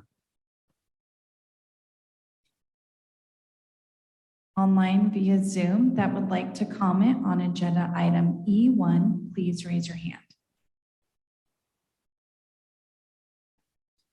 There are no hands raised. All right, thank you. Bring it back to the board for further discussion, further questions, or a motion. I'd like to move for approval of resolution 2022-23-27, proclaiming October as Filipino American History Month. Second. All right, the motion was from Trustee De La Cruz, seconded by Trustee Flores. We are ready for a vote. Oh, I'm sorry, is it a hand raised? Trustee Medina? I did have my hand, and I was just kind of going to make a comment about, as a Chicano Mexican descent, I often feel like a very strong connection with the Filipino peoples, not only because we share, common colonizer, a lot of common last names because of that, but actually a funny story was, I used to have a Filipino neighbor. He happened to look a little like me when I lived there on Corby. And one day my dad tried to pick him up thinking he was me. My dad goes up to him, drives up to him, he's like, hey, get in the car. But no, it wasn't me. It was a Filipino that looked just like me. And I've always felt a strong connection, interaction with Filipino peoples, but I don't know a lot about their history. And I think it's something that I'd like to know more about, and I hope that we can take the opportunity to learn more about that. Like in school, like I maybe got a little bit of the Spanish-American War, but I didn't learn much about the Filipino-American War. And I think just these opportunities to really highlight more and put more of that into our curriculum, I think is something that I love seeing progress. And so this is really important to me, and I'm glad that we're recognizing Filipino peoples more. That's all. Yeah, well, thank you, Trustee Medina. All right, we'll bring it back. Ready for a vote. The motion was from Trustee De La Cruz, seconded from Trustee Flores. Director Bowie. Aye. Director De La Cruz. Aye. Director Flores. Aye. Director Fong, Aye. Director McCormick, Aye. Director Medina, Aye. President Sheffield. Aye, motion passes. Thank you again, Dr. Castro, for the presentation. Thank you. We'll move on to agenda item E2. This is a discussion item on the Measure I and L bond update. So the board will receive information about the progress of Measure I and L program. Let's bring the team on down. Give you a moment to settle in.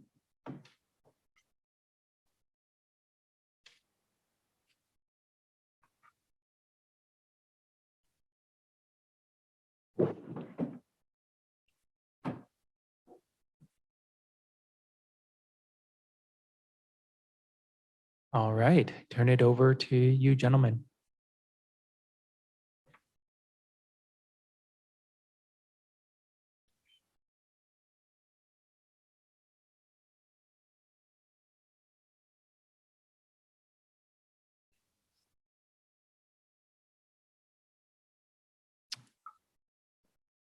Good evening. Thank you, President Sheffield. Superintendent Trunell, members of the board. This presentation will discuss the two facilities bonds that were passed by the voters in 2014, measures I and L. Measure I was the high school bond that was passed for $175 million, and Measure L was the elementary bond for $54 million. The bond totals were $229 million combined. And I just want to put a little reminder out there. We had a facilities master plan developed back in 2016 that indicated a little over $1 billion worth of need back in 2016. So, you know, this total was a little shy of that. Here's an index of some projects completed in 2016 through 2019. These are elementary sites. They range from signs to roof replacements, HVAC replacements at some of our sites. That was the big portion of our bond for both the elementary and high school. Here's the high school completed projects from 2016 to 19. Middle schools and high schools, again, the same types of work that were done were both roof replacements, HVAC replacements, marquee signs for all schools, and some control upgrades for HVAC. There were some site improvements done along the way. Steel Lane got a new lunch plaza. There were some definite traffic issues for those of you that have been at Steel Lane in the back. The kids had to walk along the road with their lunch to their lunch area, so it was moved a lot closer to the multi-purpose room. Also, marquee signs were added to almost every school site. There are still 2 remaining at Ridgeway and CCLA, and they should be completed this fall.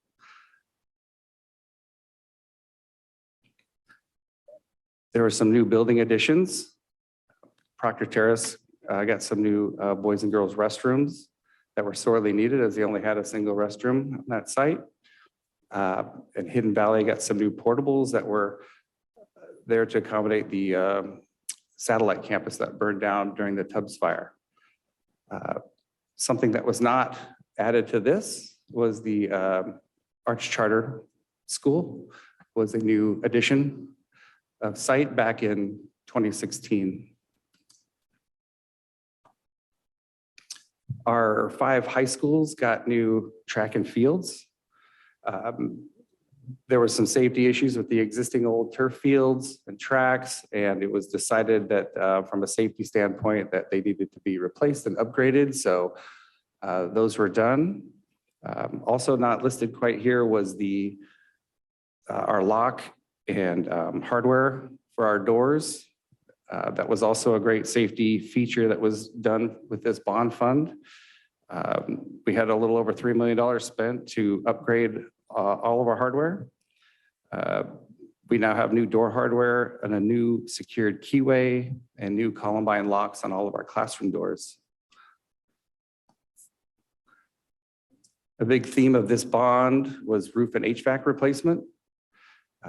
At some elementary sites, such as Albert Biela, had a partial roof done at 41,000 square feet of roof, a little over $1 million in costs. And Abraham Lincoln got a substantial site replaced at 71,500 square feet and 34 rooftop units for $3.3 million. Hidden Valley Elementary School had 58,000 square feet of roof replaced and 16 new rooftop units. Total cost on that project was $1.2 million. James Monroe Elementary had most of their school redone at 62,000 square feet of roof replaced with 32 rooftop units as well for $3.1 million. And the other elementary was Steel Lane Elementary that just was done last summer. It had 71,000 square feet of roof replaced and 39 rooftop units for $5.7 million. Roofs and HVAC done at middle schools. Herbert Slater Middle School had 2 phases.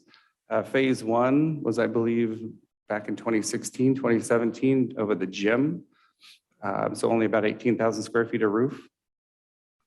And phase 2 kind of completed the rest of the site. So 112,000 square feet of roof and 40 rooftop units. The final construction cost was just short of $6 million.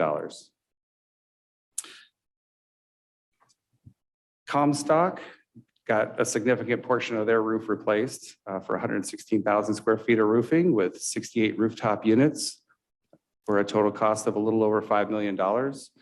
And Santa Rosa High School also, or Santa Rosa Middle School, excuse me, also got a significant roof replacement at 129,000 square feet with 51 rooftop units replaced for $7.5 million. Our high schools, LC Allen had some of its roof replaced. It was in pretty good shape. So 96,000 square feet of roof replaced with 90 rooftop units for $6.4 million. And Carrillo had 56,000 square feet with 100 rooftop units replaced for $4.7 million. Pioneer High School Phase 1 had some of the J building up front and a couple of back buildings for 93,000 square feet of roof replaced. And Montgomery High School had a substantial, was most of the campus of 226,000 square feet of roof and 80 rooftop units, skylight replacements. It was quite a project out there for a substantial of $18.4 million. Santa Rosa High had to be broken up into a few phases. Phase 1 was the main administration building, which got a new roof and all new HVAC for the building. Phase 2 included most of the north side of the campus and library and the ag area. That was just completed a couple of years ago for a little over $10 million.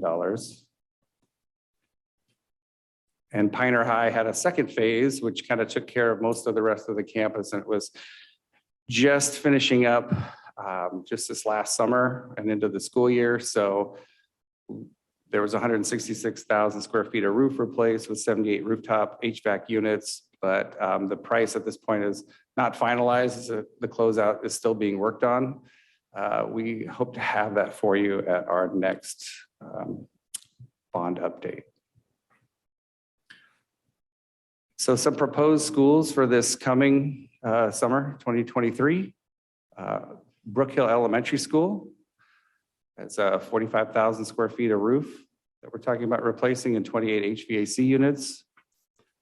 CCLA has 138,000 square feet of roof and 64 rooftop units. And Santa Rosa High Phase 3, which would be the DeSoto building, the large gym, and a good section of the Art Quest area is also being proposed for 2023. And then proposed schools looking out ahead at 2024, we have Rankin Valley Middle School, Luther Burbank Elementary School, Helen Lehman Elementary School, and Proctor Terrace Elementary School. And I like to say, as the director of maintenance, that I know roofs and HVAC and locks are not ribbon cutting events and fun things to look at, but from my perspective, it was direly needed, more than paint and carpet, which is also in great need in our district. But since my time here in the last 5 years, I've noticed our maintenance costs just for calls for HVAC alone has dropped 44% of funds that I need to shell out to contractors and others to come in to help repair and keep things running. So I'm able to, utilize that money in other ways to help support the sites.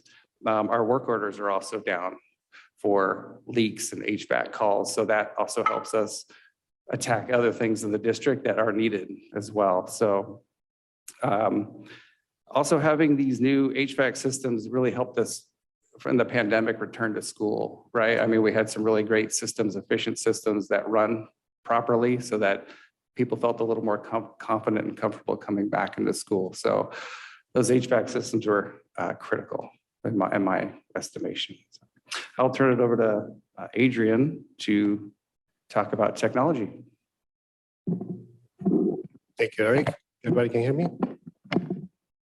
On the technology side, I just want to point out first, what you're seeing there on the screen is just highlights the projects we currently have in progress. So I'll just go over the progression of the technology projects throughout the years. In 2015, we started this project.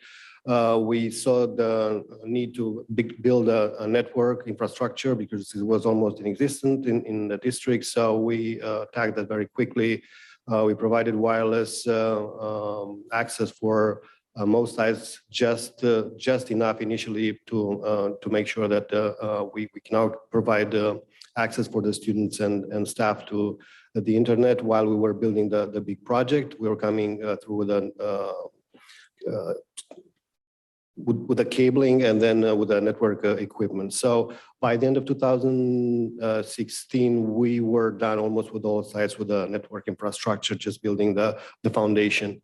At the same time, we built a new data center at the district office, which served the entire district, and we implemented a backup solution. We started in 2016, we started with distributing Chromebooks at each site for students. And in 2016 also, we equipped all teaching staff with laptops. Then 2017 hit with the big fire. So we saw our data center almost being burned. So we saw the need to build a secondary data center just to protect ourselves at a secondary location. So we built this one. We actually, through E-rate funding, we managed to get a secondary internet connection, which provided us with the option to load balance the traffic between the two data centers that are aggregating the traffic from all the school sites. In time, we upgraded most of these elements because usually they have a built-in obsolescence. They come out of support, so we need to upgrade them. So this is why we currently we're rebuilding the data center at the district office. The data center at the secondary location was implemented a couple of years ago. So it's a nice way to stagger the upgrades, right? So while we're working on one, we can just rely on the other one to perform for the continuity of the business and for instruction. So once we had all this infrastructure in place, we started attaching different other systems to it, right? We started attaching the emergency announcement system, the clock speakers, and the security cameras, which have served us very well in several situations so far.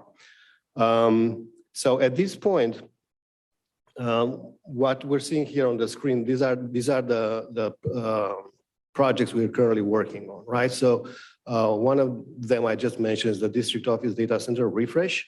This includes pretty much the server side of things in this data center, and we are a little bit behind schedule right now. We were hoping to be done with a major transition by the end of September. We run into a few problems. We're working through them. I'm confident that we should be done by the end of October. Again, we have the backup solution at the other side, so we're not feeling like we're under pressure, right? The other project we're working right now is the upgrade of the wide area network. So historically, we had this. Initially, we were hardly utilizing the wide area network between the sites at the data center. So as we started adding more devices, we started with I think 3,000, and we currently were supporting almost 30,000 devices in our network, and actually with a mix of devices, Chromebooks, Windows, Mac OS, iOS, Android, you name it is there. We support it. So we saw a huge increase in the use of the bandwidth from sites. So we upgraded the uplinks from the sites from half a gigabyte per second to 1 gigabyte per second, and then as we added a secondary data center, we saw the need to upgrade the connection to that specific site from 1 gigabyte per second to 5 gigabytes per second. And we needed to upgrade actually the internet connections at the secondary location from 5 gigabytes per second to 10 gigabytes per second, so we can load balance. So we're now at the point where we're seeing even the 1 gigabyte per second connections being topped. We have few instances when we know that we're struggling. So then there's a mix of it's a combination of things that we're dealing with. We have our Wi-Fi is it's a generation behind, but we tweaked it just recently so it can deal with the traffic at the site. The problem we're seeing on the uplinks, right? So we actually submitted for a request for proposal for the upgrade of a wide area network. We're getting funding from the E-rate program. So 60% of this project is financed by the federal government. So at this point, we're doing testing. Most of the sites are they have the dark fiber pooled at the site. We're working now on testing. Probably we'll have most of them ready for to start the implementation of the networking equipment by the end of November. Right now, I'm looking because we have some delays with permitting. Pioneer is still under, it's a question when this is going to be finished because there's still work being done on the street in front of the high school. So that's not in our hands. We're going to, but we can move with the rest of the project. So there's no big deal. It's just going to be that we're going to be attaching Pioneer at a later point in time. So additionally, when we went out for the request for a proposal for a dark fiber for all these sites, Lewis Learning Center did not qualify because of the way USAC, it is the organization that manages the funds for E-rate, qualified that center because we actually technically we don't have students there, so they didn't qualify as an educational, it's an LEA technically. So, but we're working on getting some other type of fund. It's California CTF. That can find up to 50% of this implementation as well. So it's on the radar. We'll bring it to the board when we're closer to put a request for a proposal out. And also we have a new site, an annex at Alba Lane. This one is under consideration as well. We're going to be submitting it at the same time with Lewis. So you're going to probably see that one pretty soon coming on the board agenda. So then the Chromebook program, we were kind of, I don't know, we were kind of forced in this because we had a pandemic. We had to provide quickly equipment to all the students so they can continue their instruction in distance learning and then in hybrid learning and then back in school. So this model for the distance learning, it worked very well. So we provided well, with the caveats that the equipment we had was rather old, right? So we had to put in production whatever we had. As we progressed through years, we tried to supplement with better equipment. We tried to push out of our fleet the older equipment. However, we were as last year, we still had a huge number. It was almost 70% of our fleet that was of a generation that was not supported by Google anymore. And what that means in our case is that the Chromebooks will not receive any updates for the operating system. And because of this, all these testing platforms that we're using for the students, they usually require a certain level of operating system. We cannot upgrade the Chromebooks. We cannot use these Chromebooks for users to take the tests. So our hand was forced again into upgrading these devices, right? So we are right now at the point where I think 50% of the student population is covered with the proper equipment to take tests, right? We're working on the rest of the population, and it's a little bit more complex situation because we have to pull the old equipment out from them and then replace it with the new equipment. So we're working on a process. We don't want to create much distraction there for the instructional process. So, but I think we're pretty close to actually started, doing it. So I'm hoping to be through with this by January to fully replace all this.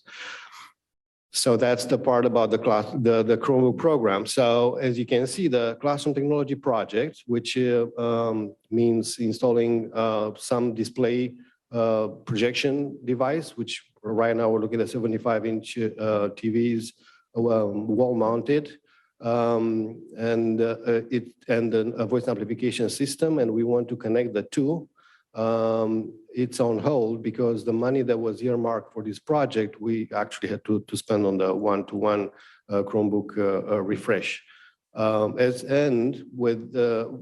We have this chance that, hopefully 100% of this purchase is going to be reimbursed by the federal government. There's a different program. It's called Connectivity Fund, Emergency Connectivity Fund, ECF. So as soon as we receive this funding, we can move forward with this project. This project is going to take a lot of planning, right? Because we started doing, we were going full speed with it. But I walked personally every single classroom, almost 1,000 of them, right? Talking to teachers to see where equipment needs to go. So we have to be very mindful how we do it, right? Because these are pieces of equipment that are going to be hanging from a wall, might fall on somebody. So we have to have a survey done for every single classroom to see if structurally where we mount it is sound. We have some, it's mounted to code because it's fire code. We have other ADA. So we have to take in consideration all these aspects when we design the specifications to take this project for a request for a proposal and then manage the project. So as soon as funding becomes available, and maybe we don't have to wait for the refund from ECF, as soon as the new CBO comes, and sets different priorities, there might be a chance that we might have maybe just go through with part of the project, at least design this part, the specifications for the request for proposal, because I know that's going to be taking a lot of time. So 1,000 classrooms, give or take, and to write this for, and we want to give people some chance to say, hey, you can have it here or here. So we will need some feedback from them. So then when we put the request for proposal out, we know clearly exactly what we want, so we don't have change orders and stuff like this. So this is where the projects are, the bond projects right now. I didn't mention there, I don't know how I missed that one. We actually purchased from the bond funds, we purchased desktops for every classified employee. So we're working on this project right now, distributing those as well. Thank you, Adrian. All right. Well, thank you, Adrian. Thank you, Eric. And I know there are some questions from the board. Before we get there, I want to highlight something that Mr. Oden pointed out as he began to speak, the identified $1 billion deferred maintenance, $1 billion. And so with this presentation, we get a sense of how the district has to shift and prioritize things. We have, $229 million and $1 billion of needs. And then there are things that can't be planned for, like fires burning satellite buildings, a pandemic, and the need to pivot and shift immediately to online instruction with Chromebooks. So I wanted the public to know that. Because a lot of what you had pointed out were things that were definitely identified as needs when we passed these bonds years ago, but we've had to shift and we've had to prioritize because there's so many things that we can't foresee. So the public needs to know that also as we're moving forward with the hope of additional bond funding. I see hands raised from board members. We'll go to questions from the board. We have Trustee Flores. Well, thank you for your thorough presentation. So you took some of the stuff I was going to say. So we do have quite a bit of deferred maintenance, right? And it sounds like the proposed projects that we have for 2023 and 2024, right, are top priority. Just to continue the projects, the roofing and HVAC throughout our district, yes. But okay, do we have enough? I mean, we don't have enough funding for it, do we? Yes, for those proposed. We do. We, at this point, with those estimates, we do, unless the estimates, costs escalate year to year. I can't foresee exactly what the 2024 cost might be. Those are our best guess right now. But we do have enough funding. Okay, Yeah. good. That was one of my questions. And I don't know if you have the answer to this one, but since we have such a large deferred maintenance, I couldn't help but notice, some of the bells and whistles, like the marquees, right? I mean, to me, a marquee, it's like really low in the priority list. So what sort of prioritization did we use to make sure that everybody got a marquee? I mean, was that a board decision, that we decided a while back? It was before my time. My best recollection with what was talked about at the time was that every site needed something, knowing that they'd start with roofs and HVAC at one point and work their way through the district. So that was to the best of my knowledge. Okay. Add to that, I wasn't here at the time. Luz, please join us. Welcome, Luz. From what I understand from the board discussions, there were sites who had marquees and others who did not. And there was a discussion about equity and about communication and using those marquees as a communication tool for our community. And so therefore the board did make that decision and prioritization for all schools. And I believe we're down to 2 schools, Ridgeway and CCLA. Correct, yes. That are the last ones to get the marquees. I'll just add a quick note. It is about safety and communication. And so safety took the highest on those priorities. We can't hear you. And if I can add, that because you asked the question about how these priorities were set, right? So we had the facility master plan. There was this huge project that we went through just to identify these priorities. So that's where all the list of priority came from. Right. Okay. Yeah.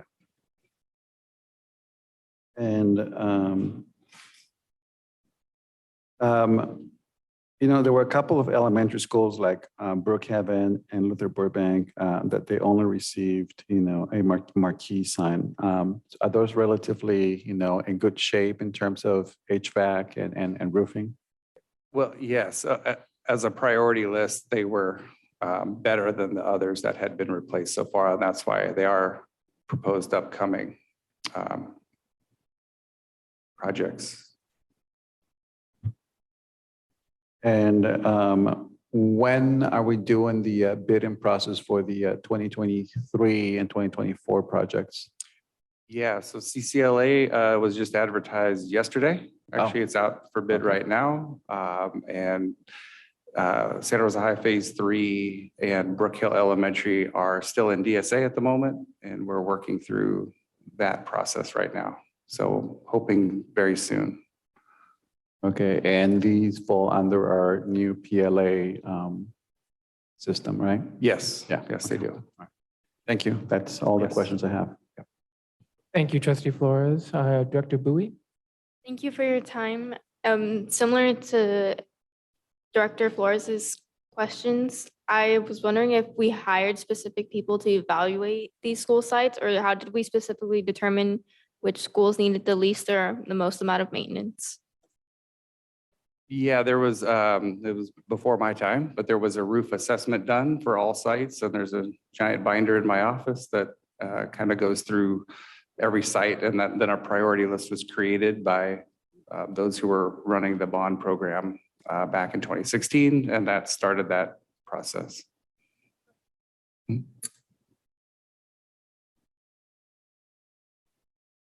Okay, we have Trustee Medina. Thank you. I had a few questions. Well, first, I want to comment on that $1 billion that you mentioned, Director Sheffield. I think that was in 2016. So I imagine that cost is probably a lot higher now with inflation and construction costs having gone up. But I think on technology, I wanted to ask a couple questions. I think the last presentation, I recall that like the Wi-Fi, we were on the Wi-Fi 5, I think, system, and I think that's what we have. And I think you talked about being a generation behind. I think there's Wi-Fi 6 and now there's Wi-Fi 6E. And I'm wondering if that bandwidth issue that you were mentioning, we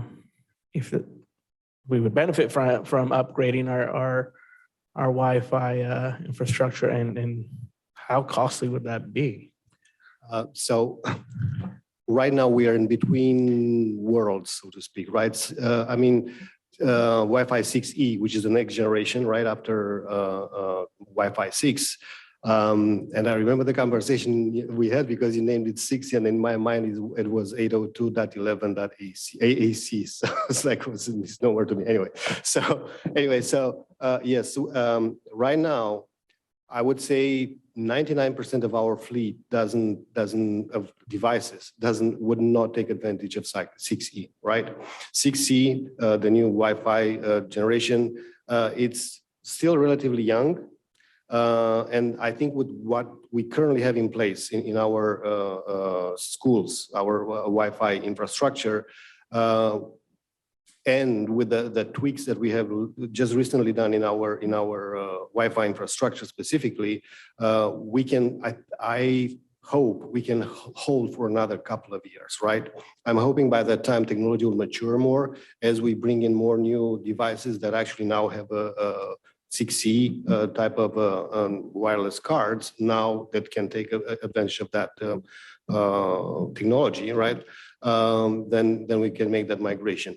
As far as cost, that will have to be evaluated. I would assume, I don't want to necessarily volunteer a number, but I think it's going to be $1 million, something like this, right? And we might actually consider, we like the system we have right now, because it allows us a lot of control, but we might consider some other types of Wi-Fi implementations as well. So it's still some research that we need to be doing there until we move through. Yeah, I think in thinking about like how we invest like in the future, I think the issue with I think if I heard you right, you said 50% of like the one-to-one program is like actually working, which sounds horrible. It's not working. It's at the level, I mean, it's working. Everything is working, put it that way, right? But 50% of the at least the Chromebook fleet right now that we have that's in hand of the students, right? 50% of these cannot take any more upgrades. So if they cannot take that's because Google has a cutover, say, hey, this is the generation of Chromebook that can take this kind of upgrades, and is not supported hardware basically by Google. So it's because we cannot have this upgrade, this newer operating system from Google, right, the Chrome OS, and the requirements we have from the different agencies that, we do the testing with, and they say, well, you have to have this level of OS. We know already there are some that are not going to be matching that criteria. So that's why we need to upgrade our fleet right now. And we do have the hardware. It's just a question of distributing it. I imagine those levels are like. Excuse me? I imagine those levels are the minimum levels, but we could have higher, right? Right. And okay.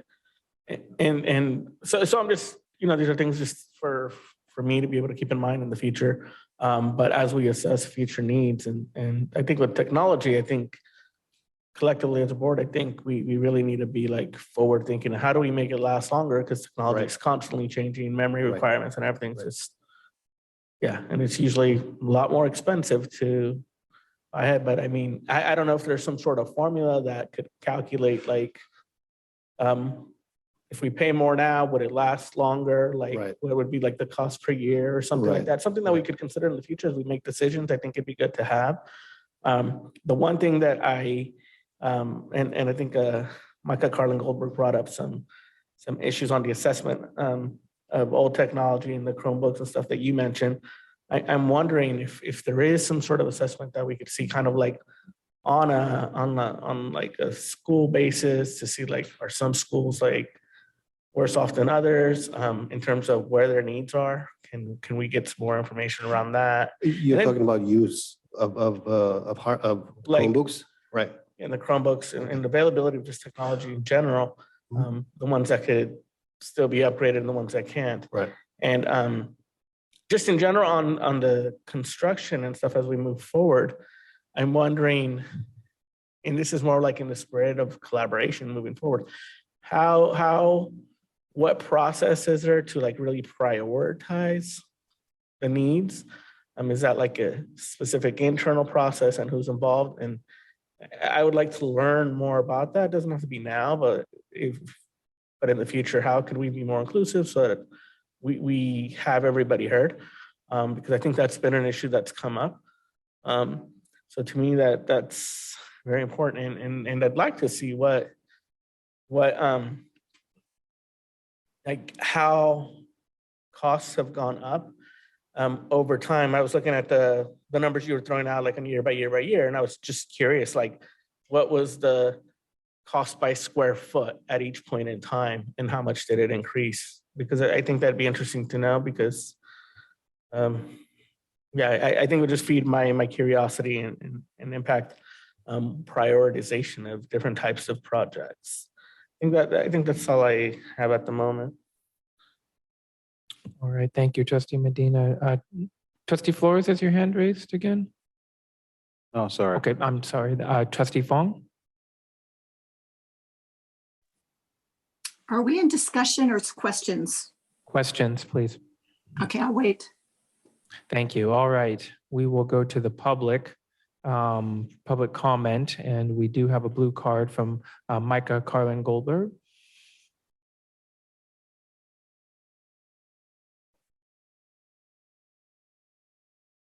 Not yet. We can't hear you. Okay, am I good now? Better. All right.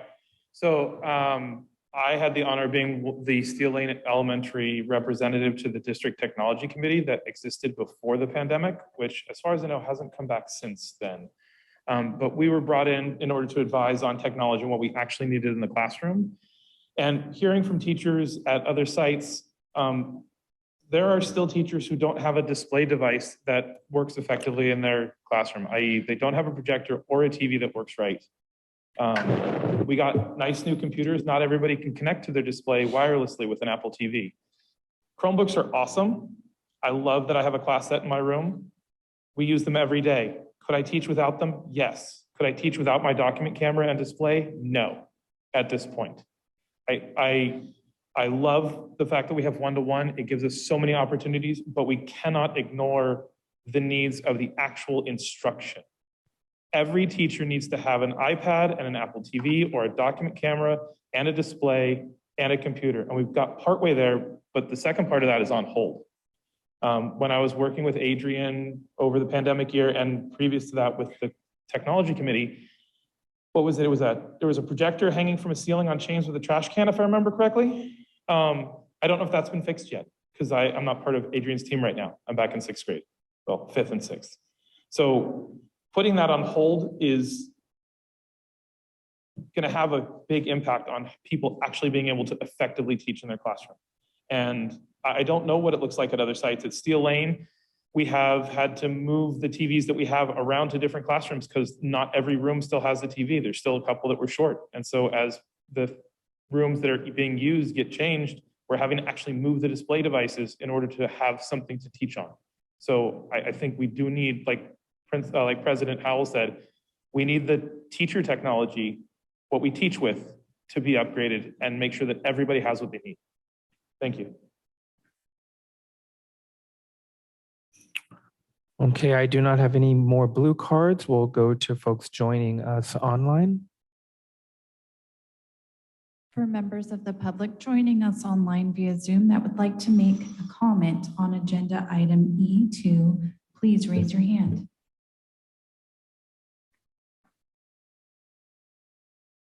Margaret, you have 2 minutes. Good evening. I just wanted to reiterate what Micah was just saying. I just got my first Elmo this year, and it has been super helpful. I do have a TV and an Apple TV that I got with Medi-Cal money from Medi-Cal billing for my medically fragile students, but my 2 co-teachers don't have TVs and they don't have Apple TVs. I have no iPads at all. One teacher has iPads, one teacher has Chromebooks, but it's not enough for a whole class set of either of those. So there is a huge technology need, as well as the $1 billion in deferred maintenance, which is a completely believable number. So thank you. Thank you, Margaret. President Sheffield, there are no more raised hands. All right, we'll bring it back to the board for further discussion. And I see your hand raised. I'm going to go to Trustee Fong. She was actually first here. Trustee Fong. Eric, thank you and Luce for putting this together and pulling it together, having not really been with it for the past 6 years. And Adrian, for your steadfast work over the years. Really appreciate all of that. You know, having been through this for so long, it is up to us to continue to communicate and communicate more often, probably, and more clearly. But it's also up to people to pay attention when we do communicate. I mean, nothing's worse than us putting stuff out there and then people not seeing it, not paying attention, not opening emails and telling us that we didn't communicate. So it's, you know, it's a two-way street. And people also tend to disparage our decisions that don't pass the smell test to them. We all have that common sense. Marquees were a big thing that came back to us over and over again. Why were we doing marquees? And I don't know how we communicate the deep details about why we did those marquees. And I lived through that, you know, when only the schools who had parent organizations who could afford to pay for those marquees, and only those schools got the marquees, and it left many of our schools without them because they didn't have the wherewithal to pay for them themselves. Then it was up to the district and the board to decide, what do schools need? What do schools need for their self-esteem? What do they need for their safety and communication? And that's where we sent some of the bond money that way when it originally wasn't on those plans. So, you know, we need to listen to understand. I just beg our community to do that, but I also understand and know that we need to be more clear. Also, I'd like to say that in terms of how much money it takes to run facilities, when the state of California gives us money for personnel, gives us money for books and supplies, gives us money for paper, Xerox paper, copy paper, toilet paper, they do not give us any money for upgraded facilities. None of that. It all needs to come from our community. We ourselves, our communities need to pay for it. And we pay for it through taxing ourselves. And this is information only. We are currently running 2 bond measures. Measure C and Measure G. They're going to be on your November ballot, and you can look for all the stuff that goes along with that. It is up to us to be transparent about how we spend our money and what our money goes to. And those master facility plans, they are going to be updated. They need to be updated. Things change. So Chromebooks were one thing. There wasn't anything before. Then we had Chromebooks and we had COVID. Now we really need to get back to what Micah was talking about and Margaret. I fully believe that. But the other thing that I think we need to do is I think we need to share with the community full transparency. We should probably do a full study. What does it take monetarily to bring all of our schools up to world-class standards? Not just go hat in hand, not just do it deferred maintenance as we can, because when you put new systems onto old systems, you're going to have more problems, right? I think we should do that. When we do our updated master facility plans, we should take a look at every single thing we need, and not just HVAC and roofs. We need to take a look at what does it take for us to teach and learn in this second and third decade of the 21st century. What do our learning spaces look like? What do our teaching spaces look like? If we're getting into more project-based learning, if we're getting into more CTE, what do those spaces require? What do our PE spaces require? What do our visual and performing arts spaces require? What does it require to fulfill our mission and vision so that people can teach and people can learn? And we need to incorporate all of that. We need to give a report to our community. Our community needs to know what it takes to have the world-class educational system that they want in Santa Rosa. That's a request. I'm making it right now. Thank you. Thank you, Trustee Fong. Trustee Medina? Thank you. There's really just more of a few questions or requests of hopefully information we could get back. The first is around staffing, which I haven't heard too much, but in terms of like technology work order requests, specifically like from teachers that have like needs such as the Apple TVs or whatever, like what is the turnaround time? How long is that taking? Because I think teachers need to have the tools they need to teach. And with a work order request, sometimes lasts a long time. I'm just curious, what is that turnaround time? I think it was brought up, there was a 44% decrease on like work orders from HVAC related stuff. I was also curious, like, you know, where did those saved funds go? Like what else did they help? So that investment in HVAC helped somewhere else. Is there any way of assessing that and the way for that to be reported back to the board? Because I think that's also beneficial to know. The third thing was, oh gosh, I just had another thing. Well, the only other thing I think I would ask is that in terms of assessing needs, and you know, recently there was an earthquake. I'm wondering, has there been any assessment if there was any sort of damage? Is it part of the process after that that might need to be addressed in terms of needs? I mean, I haven't heard anything, which hopefully is a good sign, but I'm just curious if there's been any assessment of that we need to be concerned about. And yeah, that's all. I just wanted to highlight and ask for some more of that information for the future. Thank you, Trustee Medina. Trustee Flores, back to you. Yes. So this is more of a follow-up question. So under classroom technology, stuff that is on hold, I might have missed the funding release for emergency connectivity fund. How long are we waiting for that? Did we miss the cycle? I might have missed that part. Can you explain that again? Sure. So the Emergency Connectivity Fund is managed by USAC. It's the organization, the federal organization that manages this fund. And what happens, we order equipment, they have a list of equipment, say, hey, this qualifies, right? So based on that list, we order our equipment and then we submit it to USAC USAC looks at it and then says, yep, this all checks and we're going to be refunding you. Usually the decision is in November, right? So we're waiting for the decision for the 2022-2023 funding year.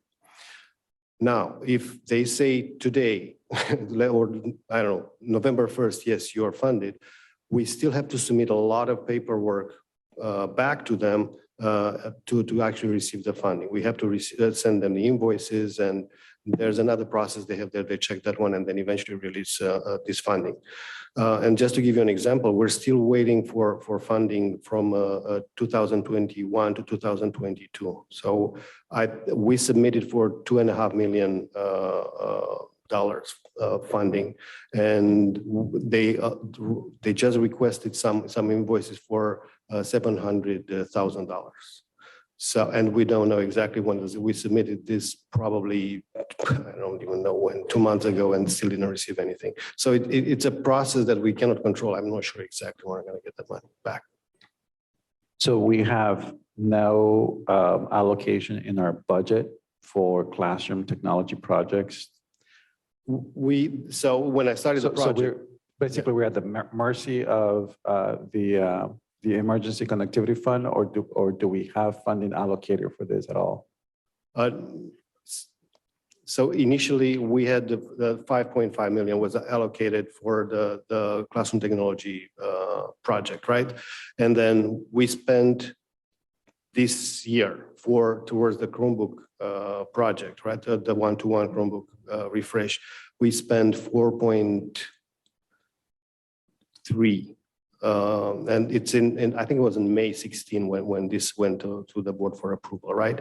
So this is the max we can expect back from the emergency connectivity fund, because they might go with a fine pencil there and then say you can have only 50% of this, or however they decide to. So I guess my question will be to our superintendent. It sounds like this is a priority, right? So teachers need, the equipment to teach, right? They need the modalities to deliver, the pedagogical concepts that they're doing in the classroom. So what are we doing to make sure that we prioritize that need, to make sure that we have the tools in place to make sure that teachers are able to teach properly? Just want to be sure that it's clear. The purchasing happens, the technology is received. Adrian is referring to refunds on purchases we already made, not waiting for funding to be received in order to purchase. Right, but what I'm hearing from the public here and from the report from SRTA is that we still have need in the classroom, right? Yes, correct. So how do we mitigate that?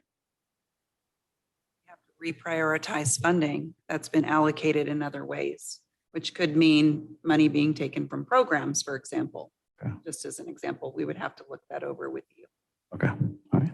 Thank my understanding is we will have maintained, I guess, the constant communication with the technology team that we had in place prior to the pandemic, restart the work there, identify these needs for classroom technology, and use that to help us recalibrate, prioritize, as we have been adjusting with, again, the limited dollars that we have. Now, is there a risk of not receiving the funding or the refund? Yes. Really? Yes. Wow. The board was made aware of that. I wrote that. Right, okay. Wow. No guarantees, and there's no guarantee. Right. And again, we're still waiting for money that was for the 2021. Yeah, I got that. Okay. Wow. And I don't want to be greedy, but I'm looking at this board, and it looks like there's still $45 million there that in the bond that I'm not sure who's getting that. So if I can get priority for that, I mean, to me, I will have to determine this, right? Is the low hanging fruit? I mean, a lot of work has already been done, right? Right. It's just we have to develop these specifications, for the classroom, for the installation, and then we can go through, and again, this is going to be taking the most time, just designing the specifications, and maybe we can split it in smaller, instead of doing the whole project, we say, okay, let's get the specifications, here's an amount of money that we're going to be spending now. And then we say, okay, maybe we purchase the equipment, we have this money, and then we go with a project management part on, later as we get money. So, I mean, I'm thinking of all sorts of ways to deal creatively with it, but I know the board usually wants one project, approves the whole thing. I don't like to make it smaller ones, so. Okay. Well, thank you. You're giving me a lot to think about. I hope so. Thank you, Trustee Flores. Trustee McCormick? Thank you guys for your presentation.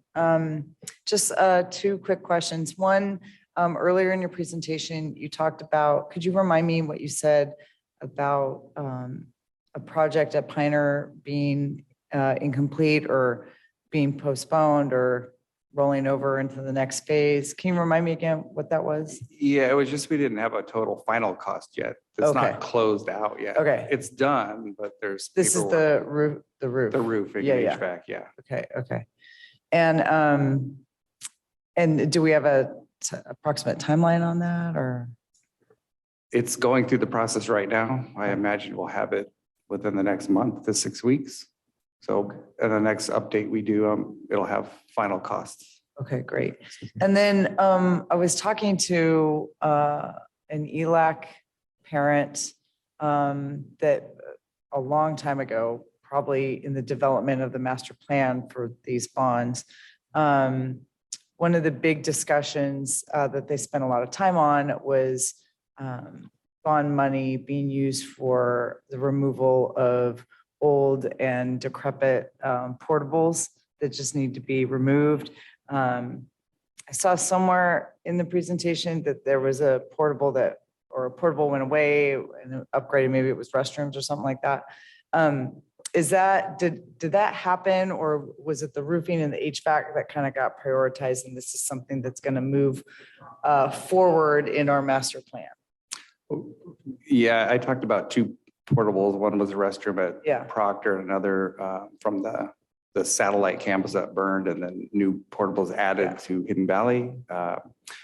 But yes, there has been some removal of a couple old portables, and I know at Pioneer there are a couple that are on the to-do list that we're working on. Okay, so that's in the master plan currently that is being relooked at and Yes. revised. Great, thank you. Thank you, Trustee McCormick. Trustee Medina, back to you. Thank you. So just curious on what you said, Superintendent, because there was like two things that I heard. One was like purchasing and stuff could happen, but then it was like, but then we have to like maybe reprioritize. So I wasn't clear on that. I think what I saw in the presentation, I remember it was on the bottom right corner of the slide, that it said the project was on hold. And I think that's in classroom stuff. So just wanted to get clarity. So it's like, we're able to purchase and we're not doing it, or? So I think there's three things. One is it's the project around the Apple TVs and the monitors, which was the project that we had started. With different money. Right. So we provided iPads, actually provided laptops, iPads, and Apple TVs. We was the CARES Act. So those were purchased during the COVID time to support instruction during the pandemic, right? But that was a different fund, right? So we purchased that one. So we're still in the process right now. We distribute, I think, 30% of the iPads, right? The laptops were all distributed. Every teacher should have right now, actually, and we gave them choices. Do you want a Mac or do you want a PC? So we just opt our ante there. So what we're talking right now, it's hard for me to explain because people confuse the Apple TV with the TV, right? So the Apple TV, the Apple TV is this little box, right, that allows us to wirelessly project from a PC, from a Mac or a PC to this actually little box that is attached to a projector, a TV, or whatever other projection device, right? So that's why I want to take that one out of the equation. When we're talking about the classroom technology upgrade. We're talking about replacing the big TV or projector, whatever projection system is in place there with a big TV, right? And these were the priorities we have from CTAC, our Classroom Technology Advisory Committee, that we want 75-inch TV. We wanted preferably mounted on a wall, if not on the wall, on a cart. If there is no way to accommodate a TV in the classroom in any of these two modalities, then we can think of a projector, a ceiling mounted projector, right? So, and then we wanted, and they, the CTAC developed the standard, say, okay, this has to have at least the projection system that we just discussed, right? The big TV, the voice amplification system, and then there were some nice to have things, which would be wireless projection, and to have the integration between the voice amplification system and the TV, right? Which we can attain easily. So this is what this big product, Classroom Technology Upgrade program entails, right? That's what we're looking at. Well, I think the issue of Apple TV in general, I think could be kind of made irrelevant, because I think if you're looking at TVs now, most of them, right? Apple TV uses AirPlay, right? And a lot of TVs now include AirPlay, right? And they also include Chromecast capabilities. So, right. I mean, if we just invest in TVs that have that technology, if that's what we need, the Apple TV is irrelevant. But I'm curious in terms of of the TVs that we have, how many already have that feature? Are we using them? And if investing in the future, I think we just focus on that software capability in the TVs. But understanding that, I totally understand that in the pandemic, we focus on the one-to-one because of distance learning. I think that was needed. We made that decision, but now we're back in the classroom, and I am concerned with what's happening in the classroom. Is the one-to-one program being effective? Is it causing issues for teachers and instruction? How can we assess that and receive some sort of input to see what's the best thing that we could do, given the funds that we have, and also moving forward? I think the one-to-one program would hopefully be where we go, but at the same time, with the limitations that we have, how can we assess? What can we do to really figure it out and make good decisions as a board? I'd like to see more of that come to us. Thank you. Thank you, Trustee Medina. Board members, are those hands raised? Yeah, I just need to be lowered. All right. CTAC, is that a functional committee right now? We will have to put it back together and restart that work there, at least to revisit what we had decided at that point in time.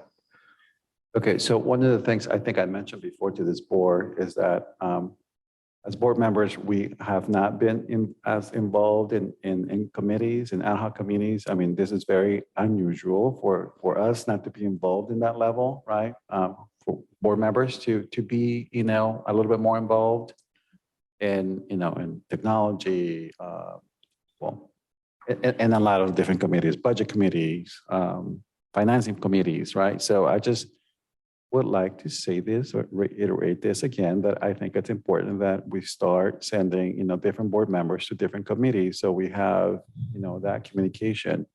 I know there was some issue a while back with, an ad hoc committee, but I mean, I think we need to have that communication, because I want to know more about this, right? And, and I don't want to take the whole night, right? So, and I would love to spend some time, learning more about this at the granular level, instead of, doing your presentation here once a year. So I just want to say that I think it's important for us to start, integrating ourselves into the committees that we have throughout the district. All right. Thank you, Trustee Flores, and thank you all. I don't see any other hands. I'm going to move on. I want to thank you, Adrian. I want to thank you, Eric. I want to thank you, Luz. A lot of important work that you are doing. And I think you saw you taking notes. So I think you guys have a little bit of direction from us as well tonight. Thank you for the discussion. All right, we are going to move on. For those following along, we are on agenda item E3. This is an action item, approval of provisional internship permit applications. The board will consider approval of a resubmitted provisional internship application, a PIP, for Megan Hewlett and Kurt Chapman. The PIPs are required to be presented as action items to the board for approval. Presenting for us this evening, we have Assistant Superintendent Shepard. Welcome, Mr. Shepard. Thank you, President Sheffield, members of the board, Superintendent Trinnell, members of the community. Once again, we're bringing this forward for your consideration for these two employees to have provisional intern permits, and this does fully qualify them to teach in the subject area and carry out all of the duties. So with that, I will take any questions you have. Questions on the board? I'd like to move for approval of the PIP for Megan Hewlett and Kurt Chapman. Second, but I have questions. All right, we'll put the motion on hold. We do have a question from Trustee Flores. It's more like a request. We're seeing quite a bit of these, right, coming to the board. I don't know if I requested this before. Do we know how many of these do we have district-wide? This is number 10. The second one would make 10 total. Okay, and that includes nurses, counselors, and credentialed teachers? It includes, yeah, any employee we've done a provisional intern permit, yes. All right, thank you. Okay, other questions from the board? All right, seeing none, we will go to public comment. I do not have blue cards on this item. Do we have folks joining us online? For members of the public joining us online via Zoom that would like to comment on agenda item E3, please raise your hand. President Sheffield, there are no hands raised. Thank you. We will bring it back to the board. We had a motion from Trustee De La Cruz. We had a second. I do not recall where the second came from. Dr. Flores. Yeah. All right, we have a motion. Second, we're ready for a vote. Director Bowie. Aye. Director De La Cruz. Aye. Director Flores. Aye. Director Fong. Aye. Director McCormick. Aye. Director Medina. Aye. President Sheffield. Aye. All right, the motion passes. Thank you, Assistant Superintendent Shepard. We are going to move on to agenda item E4. This is an action item or recommendation regarding revised Assistant Superintendent of Human Resources salary.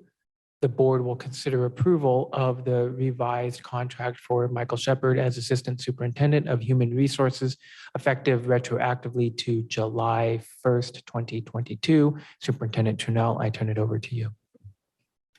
Thank you, Board President Sheffield, members of the board, those in person and online.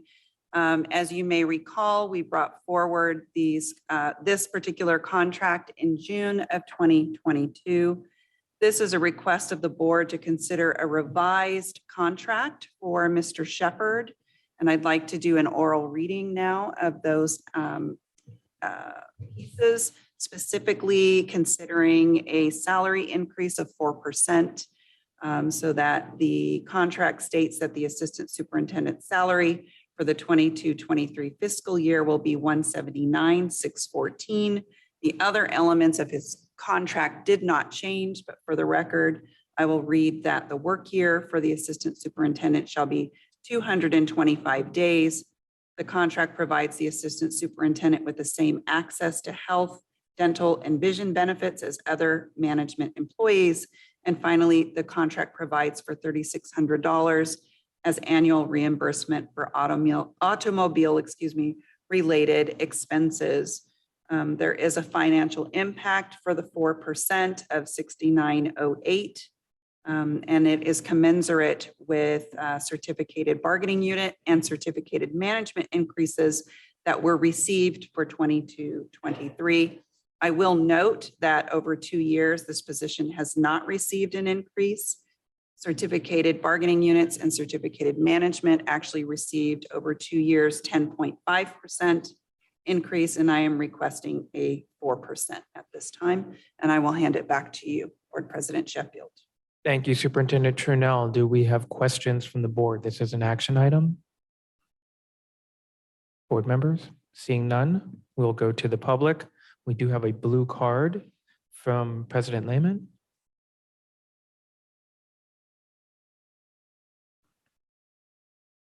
So I haven't done this before, but what I'd like to do is I have action item 4, 5, 6, not 7, and 8. And I would say the same thing about each of these. So is it okay if I say this now about 4 and that you remember, or should I come every time after when you open it up? It is up to you. Procedurally, you can speak to every item that you listed. So our school sites are short on classified staff and teachers. Is it the low salaries that keep prospective employees away? The most important thing in our day-to-day work is to feel safe, be connected, and feel that our employers care about us. CNS needs 6 more workers, not administrative salary increases. We are hoping Nelson Hires will join SRCS down the line for a bonus and benefits. Are we advertising or recruiting classified staff like we really need them? Or are admins saving their salaries, these salary savings, for their revised salary schedules? During negotiations, we were constantly reminded of the district budget's multi-year plans as they were trying to avoid an approaching fiscal cliff. However, the same percentage rise for the cabinet salaries perpetuates the wage gap between administrators and teachers. And it creates an even greater disparity between administration and our classified workers. Thank you. Thank you, President Lehman. All right, we will go to folks joining us online. Do we have public comment from folks joining us remotely? For members of the public joining us online via Zoom that would like to comment on agenda item E4, please raise your hand. Margaret, you have 2 minutes. I just wanted to say the same thing that Mary Lehman is saying, that this is a comment not just on the specific E4 item, but on all the administrative raises. Our administrators at the district office already make more than the state average. They make very generous salaries, and our classified staff still do not have a living wage. I know that they got 7.5% this year, 7.5% last year, and a bonus this year. But even with all of that, they still do not have a competitive wage, a living wage. We still are short 179 classified staff. We're short teachers.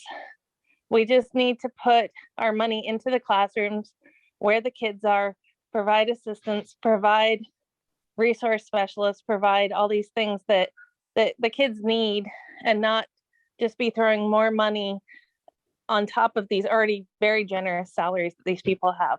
Thank you. Thank you, Margaret. Well, for real.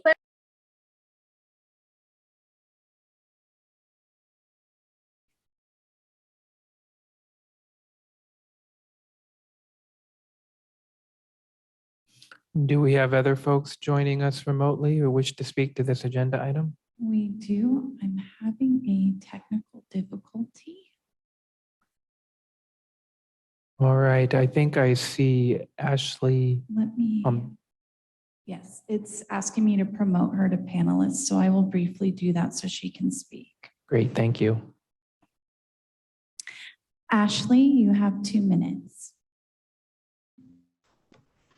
Hi, like everyone else, I also want to comment on E4 through E8. My name is Ashley Bell, Santa Rosa High School. I'm here tonight in response to the proposed salary increases for our district's top earners. I believe these increases are unethical and are contrary to the work this board has expressed that they wanted to do, which is to promote equity. Rewarding our top earners with more money well beyond the state average while still paying many CSCA members wages low enough to be nearly criminal and SRTA members wages below the state average only strengthens the system systemic inequities that our society already supports. This does not address retention issues, as the $200,000 plus salaries positioned always end up getting filled, despite no one in those jobs staying more than a season as they continue their perpetual climbs elsewhere. On the other hand, the lowest paid jobs in our districts, the ones that directly interact and impact students, are left empty for months and years. When CSEA and SRTA try to raise wages, we are met with opposition. SRTA has been fighting to get to the state average for years, while our top earners enjoy salaries that rival or top our state's top government officials before we include benefits, transportation, and education stipends. We just paid for a PhD, I'm pretty sure. The top earners get increases in quantities large enough to be the salaries of the rest of us. It was only a few years ago when our last superintendent was offered a raise of nearly 30%. That dollar amount was the same amount of my entire salary that year. I am well aware that these raises are going to happen regardless of any public opposition, but I hope that this energy for raising wages is maintained when the hardest working, lowest paid, and most crucial members of our district ask for theirs. Don't forget CSCA and SRTA when our time comes, because we would like to be paid the regional average as well. Thank you, Ashley.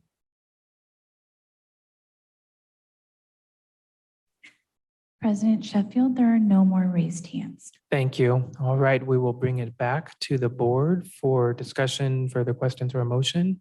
See Trustee McCormick.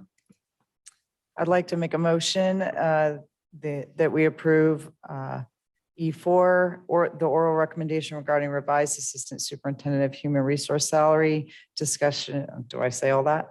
Discussion and board vote on Assistant Superintendent revised employment agreement. All right, the motion was made by Trustee McCormick. Do we have a second? I see Trustee Flores' his hand raised. I'd like to make a comment. Please. I just want to say that, the disparities in salaries it doesn't fall on deaf ears at all. It's something that we've been battling for a long time. The inequities that we have had, in Sonoma County for the longest time. So, I think that, I know there is a commitment to make sure that everyone is lifted during our negotiations. And I just want to make sure that I say that because I think we're in a place where we need to make sure that we do pay our employees a livable wage, right? We do need to make sure we pay our teachers, a state, at the state average, and we are taking strides towards that goal. And I'm just looking forward to the next negotiation cycle to make sure that we uplift everyone. Having said that,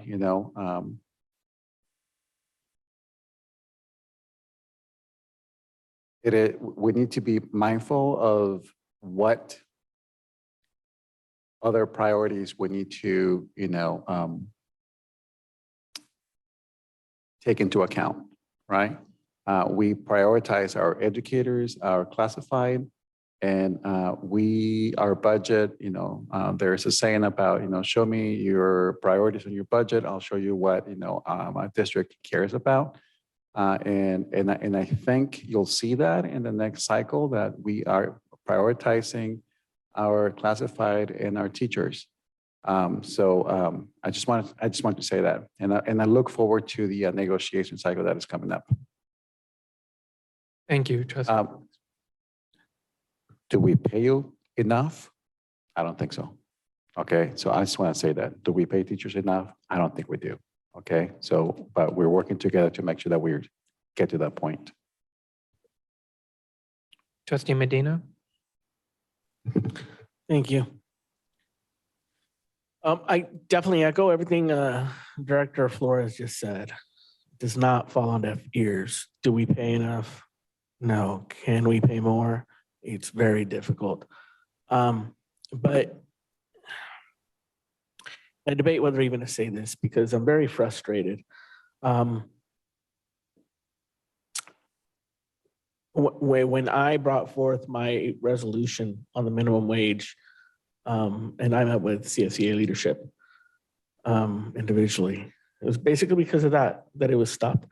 Because when I was trying to advocate for those lowest paid individuals, it wouldn't support it because those lowest paid would receive a higher percentage increase than the rest of the membership. I was just looking at the minimum wage for City of Santa Rosa. It's currently at $15.85. In January, it goes up to $17.06. That's a 7.6% increase due to inflation. And so those lowest are struggling the most. And that, as someone that's been a labor leader that really cares about that, those that get paid the least that are struggling the most, to then hear this counter reverse argument used against us, it really frustrates me. And I just want everybody to know that I know we need to do better. We have a lot of restrictions, a lot of limitations. And this is, to me, it's hard to do, but I feel that these decisions we need to support. I think we're doing right. We could do better, but to hear that argument brought forth when the opposite has said to me directly and has stopped some of what I've tried to do for our lowest paid employees really frustrates me. And I just needed to say that back. Thank you. And with that, I'll second Director McCormick's motion. Thank you, Trustee Medina. The motion was from Trustee McCormick, seconded by Trustee Medina. We are ready for a vote. Director Bowie, Aye. Director McCormick, Aye. Director Medina, Aye. Director De La Cruz, Aye. Director Fong, Aye. Director Flores, Aye. President Sheffield. Aye. The motion passes. We are on to agenda item E5. Another action item, oral recommendations regarding revised Assistant Superintendent of Technology and Information Services salary. The board will consider approval of the revised contract for Rand Van Dyke as Assistant Superintendent of Technology and Information Services, effective retroactive to July 1st, 2022. Superintendent Trunell, I turn it over to you. Thank you, Board President Sheffield, members of the board, those who are here in person and online. As to the sentiments from the last item, I bring forward, as you recall, this was a new position that was approved 2 years ago, and we brought forward an oral recommendation in June. And I am asking the board to consider a salary increase of 4%, which would equate to, in the oral reading, $179,614. No other aspects of the contract have been adjusted other than this. However, this superintendent position, is a 261-day position. The contract provides the assistant superintendent with the same access to health, dental, and vision benefits as other management employees. And finally, the contract, provides for $3,600 as annual reimbursement for automobile-related expenses. The 4% salary increase is approximately financial impact of $6,900.08. And it is commensurate with other management increases for 22-23. Again, this was a new position. The starting salary for this position remained the way that it was originally proposed. So there were no increases technically from the initiation of the position, as where other positions have received 10.5% over 2 years, and I'm asking for 4. And I bring it back to you, Board President Sheffield. Thank you, Superintendent Trunell. Do we have questions from the board? Okay, seeing none, we will go to, President Lehman, do you want to speak again? Or I know we covered this, an opportunity. Okay. It is our understanding that the Board of Directors set the direction of the district and provide a structure to ensure accountability and provide community leadership on behalf of public education. They have stated that our salary schedules are obsolete and need revamping. This has not been done for classified workers. I challenge the board to put a stop to these runaway administrative pay increases, creating the fiscal cliff that they are warning us about. Before making a decision tonight, Please reconsider the information that I've shared.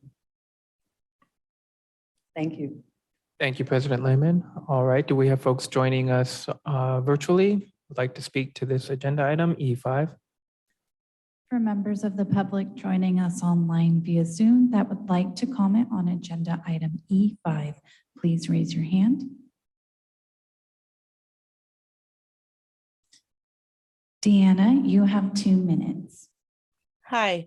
It's very disheartening that continuously, after you hear the teachers union president and the classified staff president, as well as many other people, say how they feel about this raise, and you act like you're emotional and you're heartfelt, but then you all agree on the raise. None of you have enough, I don't even know, character to actually hold true and know what's true in your heart and vote no on this. These teachers and classified staff are working on probably a quarter of the salary of these administrators.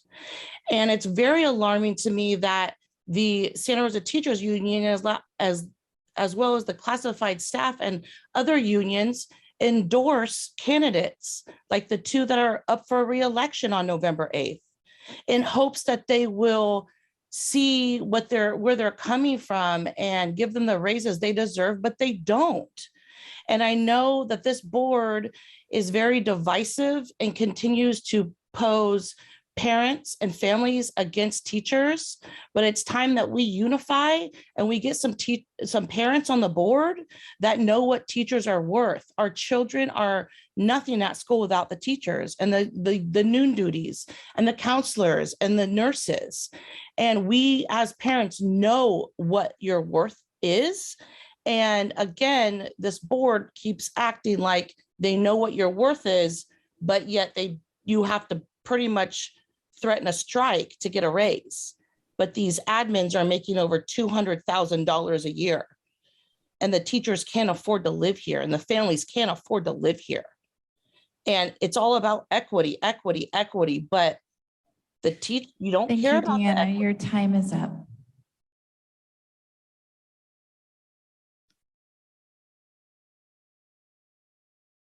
Ashley, you have 2 minutes.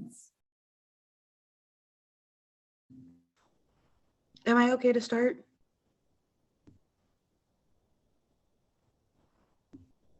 I don't know if you Can can you say that again, Ashley? Oh, good, you can hear me.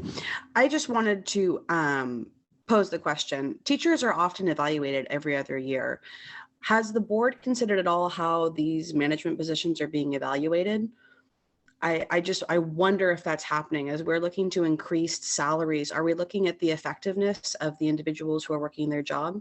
I know that I'm evaluated on a regular basis and that process is happening for me. But then when we look at this process, it just sort of seems like we're flagging people through. And as someone who's been through 2 student information system updates, I can assure you that there maybe isn't an evaluation process going on and maybe we should consider that.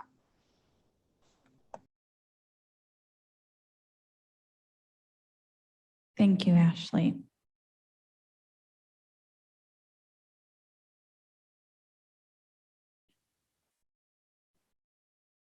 Sheila, you have 2 minutes. Good evening, board, community. Yeah, I'll just add from the prior speaker about what are we looking at for criteria of how our students are doing, not only at administration, but all the way down. So I know this board and the district have our recent stats and our information about how our kids did last spring. I know you haven't publicized it or sent it out or put it on your site, but I would say that ultimately the buck stops with people who work in the administration and also with the board. I got my son's scores. You know, I guess I'll just say it. He did not meet one standard. And when he was tested in 5th and 6th grade, or the last time he was tested, I pulled it up and he was close to meeting in one and exceeding in the other. He was not even close in any category. So if the judgment is, let's just give people raises, and we think that it's not attached to how our students are doing for any raises. I just want to point out for the community that might not know that our teachers received 15% raise. That was over a 2-year period, and that is coming to an end. So I'm assuming that they are going to be negotiating for more money. And when that was approved, that 15% for people listening, the administration gave themselves a Me Too 11% raise. We don't have money for supplies in our schools. We haven't done, what have we done for the students for learning loss? Where did all that money go from the COVID money? I had to take my kid out of public school from Santa Rosa because he's so far behind, and I was paying for a tutor last year. I would also like to see some things tied to how Thank you, the district Sheila. is doing. Your time Thank is you. up. Thank you. Margaret, you have 2 minutes. I just wanted to talk again about the classified staff and the raises. And I do understand that there was an offer to raise the lowest members of the classified staff up to above minimum wage, which they are now above minimum wage, as long as minimum wage doesn't go up, which it will. But the issue is that all of the classified staff need a raise. All of them are not making a living wage. My assistant has been with me 8 years, and she is working still 2 jobs to pay her bills to live in low income housing. And that's just the reality for our classified staff. So people making almost $1,000 a day don't need a raise compared to people who have to live in low income housing and work 2 jobs. And so I don't think it's a mischaracterization to say that the district needs to prioritize them and not do these raises. And think about the equity of paying our lowest staff, who are mostly people of color, and bringing their wages up more than bringing up administrative wages. Thank you. Thank you, Margaret.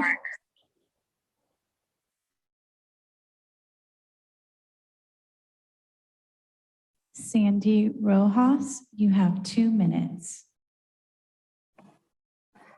Yes, I just would like to point out that I think somewhere it was said that that the raises had not been given in 2 years. And I want to point out that the classified schedule of raises plateaus where there's either a 4 or a 5 year period where you don't move at all on the salary scale. So it doesn't increase for 5 years. And that's just, to me, that's just kind of unheard of. So in comparison to the way the salary scale works for classified and the expectation that our administrators that are making far more than the classified, I think if you haven't had one in 2 years, you're starting to feel what it feels like to be a classified employee, where you stay at the same level for 5. So I would say if the board wants to show us that they care about classified employees and some equity, that they'll vote no. Thank you. Thank you, Sandy.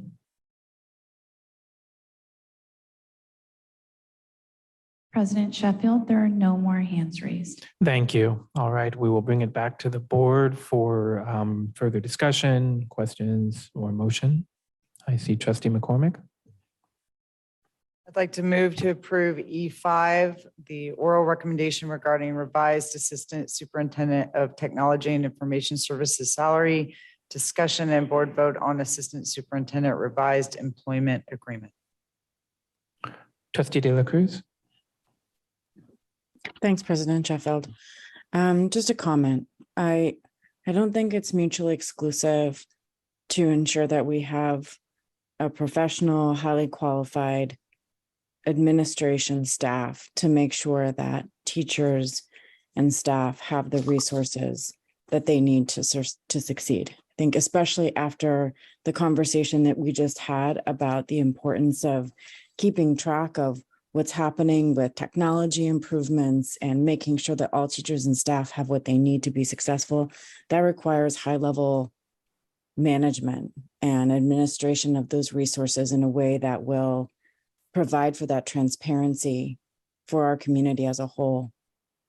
And I think I am also very dedicated to make sure that we hold ourselves at high levels accountable for doing that job in a way that is reflective of this board's values, to take care of its staff, to care for and value its teachers and its staff, and to make sure that we're doing that with the most excellent people that we can get to live in this expensive this fire threatened area, and that we do everything we can to make sure that we're using that high level administration staff to use resources well, so that we can come back and make sure that we are living up to those values that we do state on the regular, that are all about making sure that we show our teachers and staff how important you are to this board, to this institution, to our kids. And so I'll second Director McCormick's motion also with that statement. Thank you, Trustee De La Cruz. Trustee Flores, you have a question? No, it's more like another statement here. So it looks like our district spends about 55.25% of our budget and salaries, right? For classified and our and certificated. And the state minimum requirement is 55%, right? So that to me, right, tells me we're at the bare minimum, right? Slightly above, but we're at the minimum. So I just want to reiterate that, we want to make sure that we lift that, right? That we openly talk about this, right? We are told that, these are negotiations, sort of things that we can't talk about it. But as a whole, I think it's a priority that we elevate, our teachers are classified, and that we openly discuss these sort of things, right? That's a priority of the board, right? If the board wants to do that. Now, having said that, there's only so much in the pie, right? And I think, our classified and teachers get that, right? So, but how do we do that, right? How do we prioritize, one slice of the pie to make sure that, we are honoring our classified and certificated, employees. But we have to be mindful of that, right? And talk about it openly, right? So we are the very minimum right now, and then we should do an effort, a concerted effort to make sure we uplift that minimum percentage. So that's all I'm gonna say about this. All right, thank you, Trustee Flores. We had a motion from Trustee McCormick and a second from Trustee De La Cruz. Seeing no further questions, we are ready for a vote. Director Bowie. Aye. Director McCormick. Aye. Director De La Cruz. Aye. Director Fong. Aye. Director Flores. Aye. Director Medina. Aye. President Sheffield. Aye. Okay, the motion passes. We are moving on to E6. This is an action item or recommendation regarding revised Assistant Superintendent of Educational Services salary.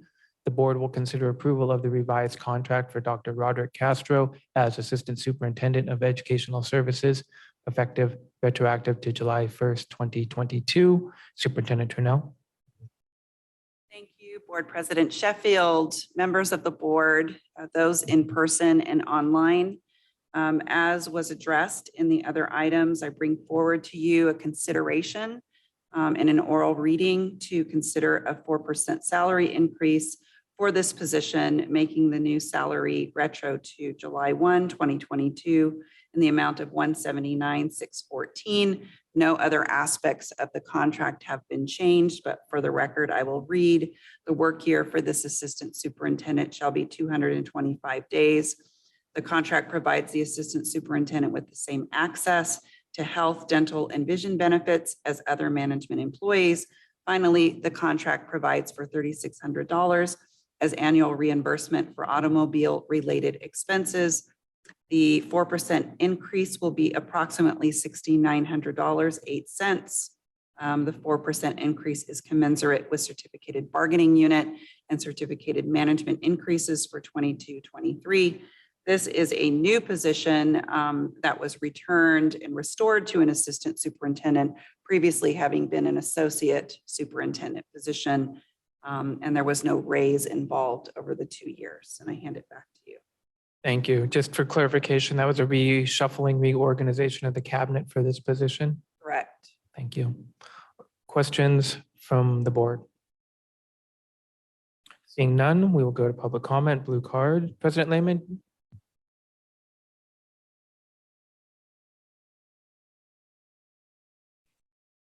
So this is assistant superintendent's salary is now $179,614. So what I wanted to present was the cabinet salaries are significantly above the state average. Assistant superintendents approximately prior salaries were $172,000. The current salary is going up to $179,000. The state average is $80,127. So the difference is 124%. I know that Santa Rosa City Schools is important.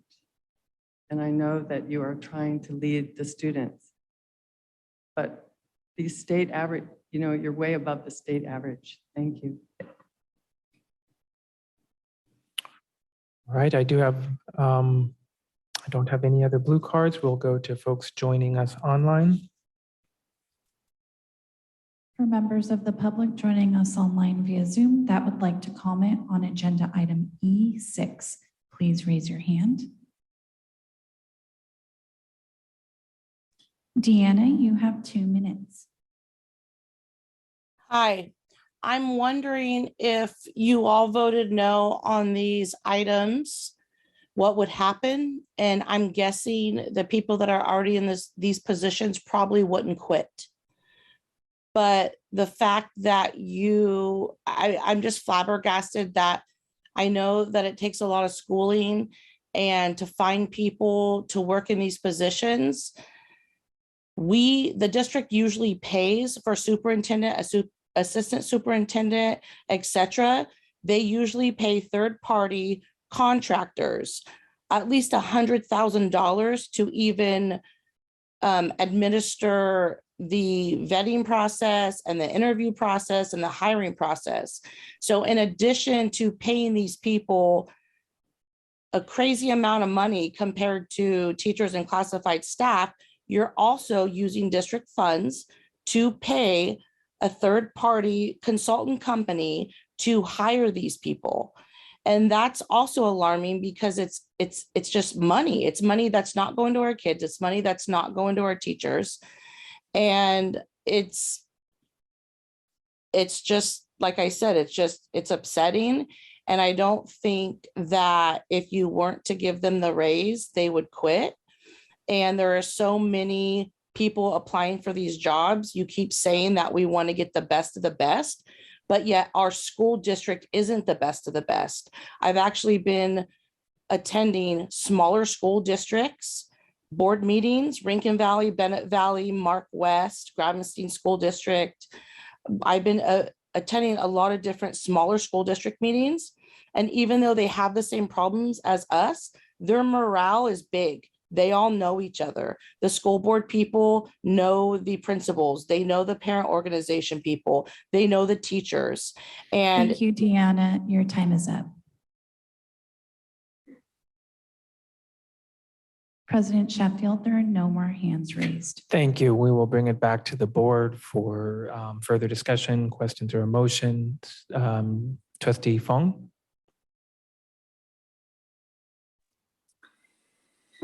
So like my colleagues will just say that, we're listening, and it saddens us and it frustrates us and it angers us and it despairs. We are in despair because, it's not a zero-sum game. It's not like if we pay somebody this much money, we can't pay somebody else this much money. And we can't compare jobs. Teaching is a different job than classified. Classified is a different job than middle management. Site administration is a different job than top management, cabinet. And then when we think about this and when we get facts in front of us, and we've asked for a lot of data. We've asked for data about, our classified salaries, comps. We've asked for, and we've asked for data for teacher salaries and comps, and also class sizes. And, we talk a lot about class sizes. And then we also ask for superintendent comps and the cabinet. And to tell you the truth, we are low man on the totem pole we are low man, excuse me. We are low man in how we compensate our leaders who are handling the largest school district this side of the Golden Gate. And when we don't pay them commensurate salaries and competitive salaries, we don't get the people to apply, or we get people to apply that we would not hire, that we would not want to hire. And so that is difficult because we want the very best people, for our school district. And it costs money. It just costs money. Yes, it costs money for teachers. Yes, it costs money for everybody. But Director De La Cruz talked about it eloquently in terms of how we lead and how we bring the resources that we need for our district and how we bring the expertise. And we went without a CBO for months, and we had a hard time finding one. And we're closing in on one. But, people cost money. So it's difficult for us. And Director Flores, I believe the number that you gave at 55%, personnel costing 55% of our budget is erroneous, because the last time I checked, it's more like 75 to 78%, but we can check that out. But I agree, if it's a 55% and it's that little, it shouldn't be there, because that is not the average at all. The average is more like 75, 78%, and I think we're close to that. I think you'd be shocked when you look at the neighboring districts, not just the state of California, the average, because we're talking about teeny tiny districts with 100 kids or 2,000 kids. We can't compare ourselves to the state average. We have to compare ourselves to like districts in our area. And so when we look at that, Petaluma is making more than Animix or West, or close to. And Petaluma's got, 15% of our kids. So it doesn't mean when we value our cabinet with a salary that sounds outrageous to most of us, almost all of us, except for maybe corporate leaders, CEOs. It doesn't mean we don't value everybody else in the system. And it's too bad, because we use dollars to value people. And so let me bring it back to the way we fund public education. How do we fund public education? We fund public education. We do not pay our teachers, educators, the way we pay corporate officials, corporate directors, right? Who gets all the money? Corporations, CEOs, executive directors, not of nonprofits though. Tax breaks for the wealthy, right? And so what do we value in this country, right? So it takes all of us together, not eating each other alive and not pitting each other against the same high. That's what we need to do. And I know it's disheartening all around. I'm sure it's disheartening for Anna to sit here and listen to this, our cabinet members to listen. It's disheartening for our teachers and our classified to listen to us. And so you're looking to the board to make decisions. We are doing our very best when we're looking at the numbers. And I will echo what Director Flores and Director Medina said, that we will be looking and continue to look at how we can uplift and elevate every single person working on behalf of kids in our district. And with that, I'm going to make a motion that we move this forward. Assistant Superintendent, where are we? Oh my gosh, are we on number 6? Yes. Okay. Assistant Superintendent Ed Services. Thank you, Trustee Fong. Trustee Second. Flores? Oh, so we have a motion from Trustee Fong, a second from Trustee McCormick. Trustee Flores? Yeah, I just wanted to clarify that, the 55.25 is the total outgo for classroom teachers, not totally salaries. Okay, so I just want to make sure that we're clear on that. All right, thank you. Thank you. All right, thank you, Trustee Flores. All right, so the motion was from Trustee Fong, the second from Trustee McCormick. We are ready for a vote. Director Bowie. Aye. Director Fong. Aye. Director McCormick. Aye. Director De La Cruz. Aye. Director Flores. Aye. Director Medina. Aye. President Sheffield. Aye, motion passes. We are now on agenda item E7. Action item, oral recommendation regarding the Associate Superintendent of Business Services, CBO, salary and fringe benefits. Very exciting for the board. We will consider approval of the contract for Lisa Caven, our potentially new Associate Superintendent of Business Services, CBO, effective November 14th, 2022. Superintendent Trunell. Board President Sheffield, members of the board, those in person and online. This is an exciting moment, one that I've been waiting for and was hoping that we would have done much sooner. We have been operating officially without a chief business official since July 1 and have received tremendous support from Luz Casares as a wonderful colleague who's been working with us on the interim. And we have gone through 2 cycles now of the potential of hiring a new CBO. The first one did not pan out for us, unfortunately, and we did go through a second cycle. We were advised that through this process, the market for these positions were very competitive. And so that had us considering what we needed to do to be able to retain someone who would be an asset to our district, someone who would keep students at the center of our work. And in this new process, we have come out with a successful candidate. Her name is Lisa Cavan. Unfortunately, she is not with us right now because she is in her own board meeting in her current school district, leading many items this evening. So I'm speaking on behalf of her as well and presenting to the board this oral reading. This is a 2-year contract for this Associate Superintendent of Business Services and Chief Business Official position. The Associate Superintendent's annual base salary shall be $208,000 and is prorated for the remainder of the 22-23 fiscal year based on the start date of November 14, 2022 to $131,493.41.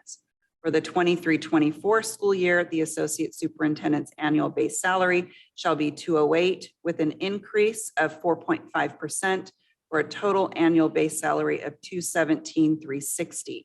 The annual work year for the Associate Superintendent shall be 261 days and is prorated for the remainder of the 22-23 fiscal year based on the start date of November 14, 2022, excluding holidays to 151 days. The contract provides the Associate Superintendent with the same access to health, dental, vision, and other fringe benefits as other classified employees. Finally, the contract provides for $3,600 as annual reimbursement for automobile-related expenses. The fiscal impact is the cost of the total salary and benefits for both years. And with that, I hand it back to you. Thank you, Superintendent Trunell. Board member questions? Seeing no questions, we'll go to public comment. President Lehman, this was one that you had was uncertain about, or would you like to speak to this one? Thank you. All right, we'll go to folks joining us online. For members of the public joining us online via Zoom that would like to comment on agenda item E7, please raise your hand. President Sheffield, oh, we do have a hand. Deanna, you have 2 minutes. Hi, it's me again. With these salaries, I don't know who in their right mind would want to be a teacher or a classified employee.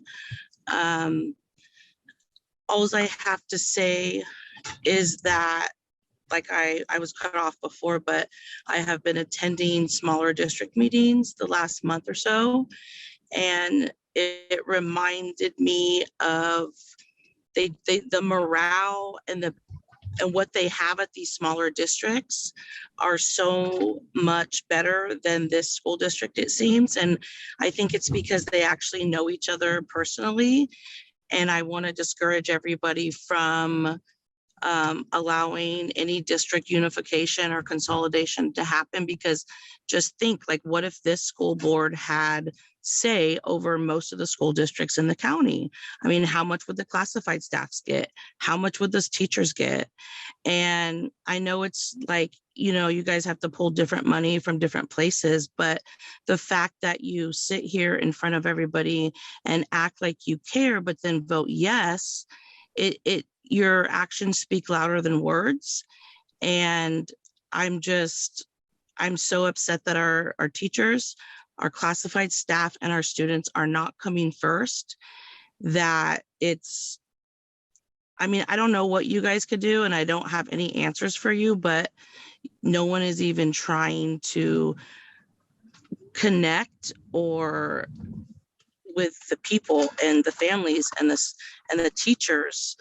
And you're going to lose so many families. You're going to lose so many teachers. It literally just makes me super sad for this district. I don't have the answer, but I just hope that moving forward, the board members, will listen to the people speaking up. Thank you, Deanna.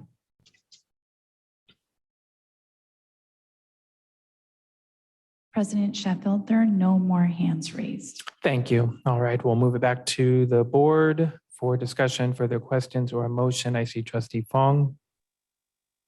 I'd like to make a motion that we move on the revised superintendent salary and fringe benefits Second. Motion for the made by CBO salary, CBO. CBO position. Thank you. Motion was from Trustee Fong, second from Trustee McCormick. Trustee De La Cruz, you have your hand raised? Yeah, just a comment. I think, going back to the size differential between our districts and others, and the leadership that this board has taken on studying consolidation is directly related to the high number of high-paid administrators with so many smaller districts throughout this county. And so it's actually, really thoughtful of this board to lead on questions of consolidation, to make sure that we have the right ratio of administrators to teachers and staff in our county as a whole.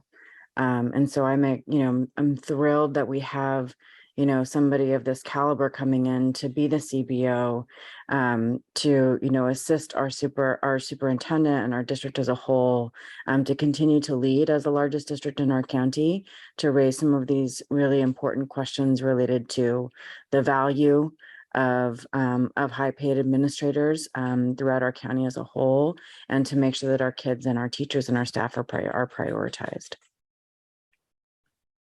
Thank you, Trustee De La Cruz. We have a motion from Trustee Fong, a second from Trustee McCormick. Seeing no further questions, we're ready for a vote. Director Bowie. Director Fong. Aye. Director McCormick. Aye. Director De La Cruz. Aye. Director Flores. Aye. Director Medina. Aye. President Sheffield. Aye. Motion passes. All right, we are now on agenda item E8, action or recommendation regarding revised superintendent salary and fringe benefits. The board will consider approval of the revised contract for Anna Trunell as superintendent effective retroactive to July 1st, 2022. I have the pleasure of introducing the new superintendent contract for Superintendent Trunell for board approval. The existing contract contains a 3-year term, which expires June 30th, 2024. And it is the consideration of the board to annually consider a 1-year extension of the terms of the contract, provided that we have determined that the superintendent's performance has been satisfactory or better. The superintendent's evaluation was completed and her performance was in fact deemed satisfactory or better. Favorable performance was the consensus of the board evaluation, meaning Superintendent Trunell, we like you a lot. We hope you like us too. We wish to continue this relationship. By contract, the board will consider a 1-year extension to June 30th, 2025, with an annual salary increase of 6.5. The finer details of the superintendent contract includes language that states the superintendent's salary for the 22-23 fiscal year will be $250,275. The 2022-23 work year for the superintendent will be 225 days. The contract provides health, dental, vision benefits, provides up to $6,000 annual reimbursement for automobile-related expenses. Now, when determining the proposed salary increase, the board did take a lot of numbers into consideration and these factors, and we are data-driven. And I want to say, the board is not part of any bargaining, but I want to put it out there, the considerations that we looked at when we look at negotiations moving forward. I can't speak to that, but here's what we looked at. We looked at superintendent pay in other districts within the city of Santa Rosa. We looked at superintendent pay in neighboring districts in Sonoma County. We looked at the superintendent pay in comparably sized school districts based on ADA. We looked at superintendent pay based on the number of schools in comparable size statewide in the North Bay and in the Greater Bay Area. We looked at superintendent pay based on the number of employees, the relative responsibilities, and other factors for other districts in the North Bay, and again, as part of the Greater Bay Area. And we looked at averages on the statewide salaries and expenditure percentages. This is on the Cal-Fed FACTS superintendent pay. So if you're looking for this, this is on Cal-Ed. I think for the sake of transparency, I'll give examples just to justify the board's proposal to demonstrate that our methodology for determining this pay is legit. Just give me a moment to pull up. We looked at Bennett Valley with 965 students. We looked at Mark West with 1,200 students. We looked at Pioneer Olivet, 1,300 students. We looked at Wright, 1,400 students. Bellevue, 1,700 students. The big ones that we look at, and we look at this when we do these evaluations, consider pay adjustments for the superintendent position in Sonoma County. We look at Cotati Rohnert Park because they have 5,500 students. We look at Petaluma City, 7,000. We look at, and then that's us. If we look at our student population, 1,500 plus students. We also look at 15,000. 15,000. 15,000, I'm sorry, 15,000. We also look at the superintendent positions in neighboring districts. We look at Vallejo, there's 14,000 students there. Look at the salary pay. 2021 was 235,000. We look at Napa Valley Unified, 17,000 students, comparable size district. Nevada Unified, neighboring Marin County, 7,500 students. We looked at superintendent in San Rafael City Schools, 7,600 students. And as I'd mentioned before, we look at the the average statewide salaries, expenditures, and percentages. This information, again, is at California Department of Education, so you can look this up to get the averages. The statewide averages for a district superintendent for a was identified as a medium-sized elementary school district. Okay, that's 5,000. It's 1,000 to 499,000 students. I'm sorry, 4,999 students. Okay, the district superintendent annual pay for that size school is 205,000. A large, which is greater than 5,000, is 242,000. Again, that's an elementary school district. If you look at the high school districts, the averages go up. The district superintendent for average daily attendant population of 1,000 to 3,999 students, 193,000. But when you look at greater than 4,000, the average pay is 261,000.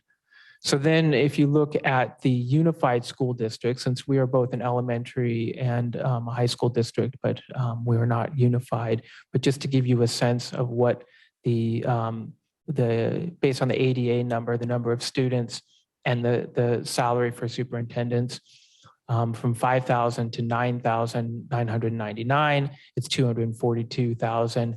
When you jump up to 10,000 to 19,000 students, that's more of your middle-sized school district. The average is 264,000. So again, I wanted to share for all transparency purposes how we determine these numbers. And I will stop there. I will look to the board if the board has questions. I see Trustee Flores. Thank you. I was trying to jot out my ideas here. So I just want to say that there is a fundamental systemic problem statewide that we are forced to compete, right, with other districts with salaries that are sometimes larger than the governor of California, right? But this is the reality that we unfortunately live in right now, that in order to keep a superintendent that can run a district like our size, then we are forced to do that. So that is just, to me, it hits me, that we have to do that, right? At the same time, I just want to say thank you for saying all of the comparables that we use, because we have to be mindful of that and being transparent. It's something that, we want people to see. In future negotiations, this is something that I encourage, both bargaining units to look at too, right? Because we also want to make sure that we attract and retain highly qualified teachers and classified staff, right? I want to make that abundantly clear. At the same time, I'm just a little bit taken aback that we are forced, due to the system that we have in place, to compete with each other with these type of salaries, okay? That are just way inflated at this level, right? But this is just the reality that we live in, and we have to compete. Otherwise, we wouldn't be able to get someone like Anna to work here in our district. So, yeah, thank you. Thank you, Trustee Flores. I'd like to make a motion to extend the meeting to 10:30. 30. Do we have a second? Second. Okay, the motion to extend the meeting, seconded, ready for a vote. I'm sorry, could you please repeat? the Motion first- to extend the meeting to 10:30. The motion was from Trustee McCormick, seconded from Trustee I think it was Taylor Cruz. Taylor Cruz. Thank you. All in favor? Aye. Aye. Any opposed? Seeing none, okay. Sorry. Trustee Medina? Thank you. So I want to just mention a few things. I'm glad that you mentioned all the things we looked at. President Sheffield, because as it related to state averages, it varies, depends on what you're looking at. One of the things that I feel historically we also have to look at within this district, even before the time that I served, is some of the things that have happened. I believe Superintendent Trinnell is like our third female superintendent in a row, and one of the issues that existed before was the inequity between male and female superintendents and their pay. That was an issue that we were dealing with before, that we've been trying to, that was attempted to be resolved. But the other thing that that I've learned is that, we've had sometimes where superintendents don't take a raise or delay a raise, and that in essence creates a bigger problem for us in the long term, which is part of why, I'm supportive of this amount, because it pushes us to at times fall further behind. And one of the things that a member of the public really brought up was the cost of hiring consultants to hire people. While it's not at 100,000 as it was mentioned, when we're losing people constantly, and then because we're not remaining competitive and we're getting into bidding wars with like other districts as we're trying to hire people, becomes more expensive. And I think trying to stay competitive is important so we could have that continuity in staffing, and we're not constantly wasting that money and having to bring consultants to hire people all the time. I think that's one of the things that I've learned. But I do recognize how everybody's struggling. I want to reiterate how that doesn't go on deaf ears. I grew up as a child of a classified employee, one that had to work 2 full-time jobs just to get by. So this is very personal for me, and understanding those issues.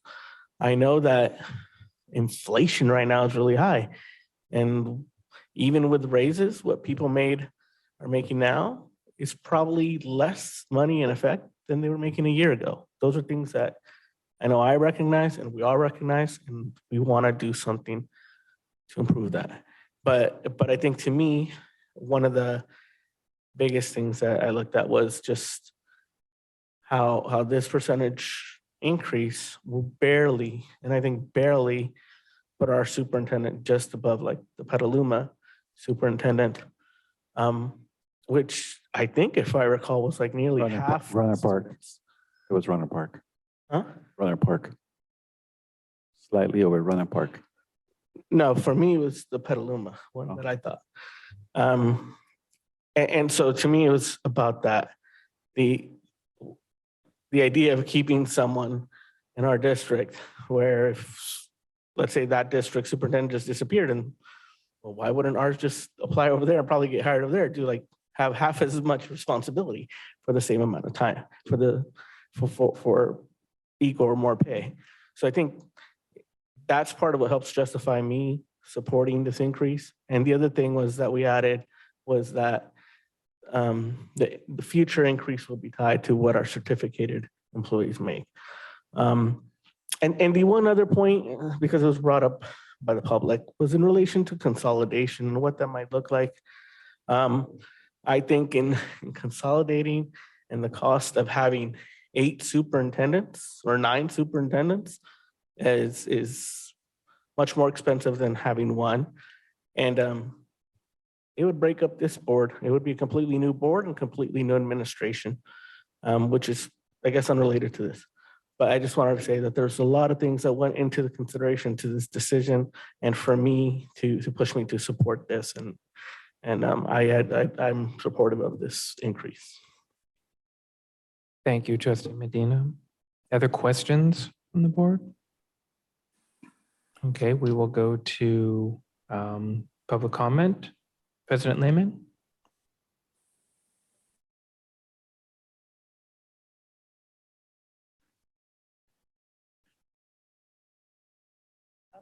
I've been speaking tonight not to be adversarial. I want to thank President Sheffield for his analysis, his justification. For this is the transparency that our members are asking for. Thank you very much. Thank you, President Lehman. Folks joining us online?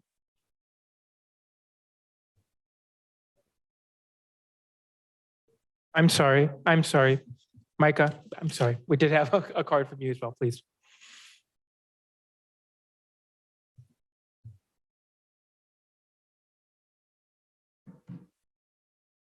So you talked about data. Here's some data. Our special ed assistants, for which we are severely understaffed, make $17.83 an hour. A substitute for the same position makes more, $18.73. A starting cashier at Target makes $18.50 right now, according to their website, and they're looking for people. In-N-Out makes $18. We aren't competing with other districts. We're competing with Target and In-N-Out for our special ed assistants. I don't think I have ever been at a site in this district that was fully staffed with instructional assistants who were our employees and not coming from a NOVA or a temporary or a substitute. Santa Rosa City minimum wage goes up to $17.06 on January 1st, which means that our yard duties will now be making below the city minimum wage again. The words that I hear coming out of you feel hollow to me. 4 years ago, we fought for 1.5%, and the district offered the superintendent 29. Public outcry got that down to 17.5 over 2. We fought like heck for 15 over 3. Our classified staff fought for huge increases that brought them up to below city average. That's where our competition is. It's the people in the classroom. I appreciate that we need to have district leadership that is good, because otherwise things would be even worse. But $50,000 increase for the superintendent since 2018. That is what we're proposing tonight. It's unconscionable when we've got yard supervisors. I mean, Steel Lane has hired 8 special ed assistants this year to fill 2 positions, and they're still empty because they keep leaving because we don't pay enough. They don't even start the job. I don't believe your words, because I have not seen it fulfilled in the past from members who were here then and are still here now. Thank you.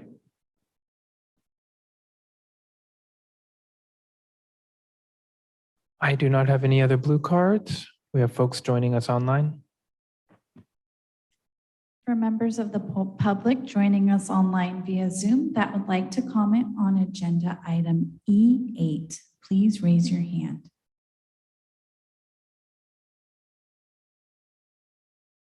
Tracy, you have 2 minutes. So I hear how we are increasing salaries so that we can keep better people.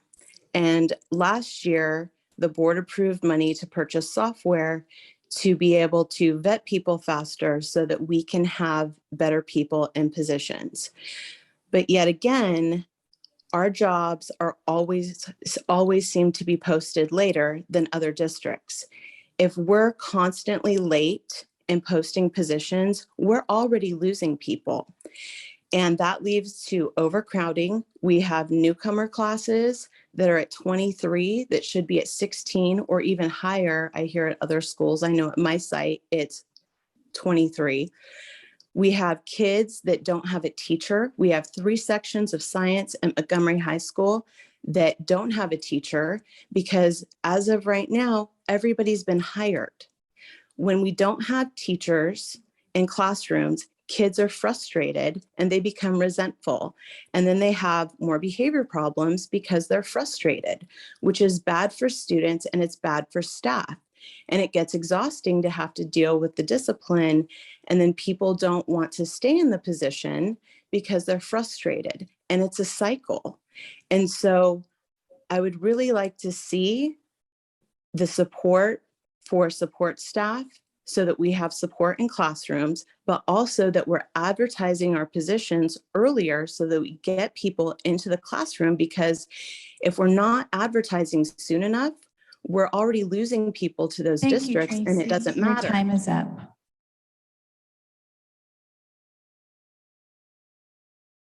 Deanna, you have 2 minutes.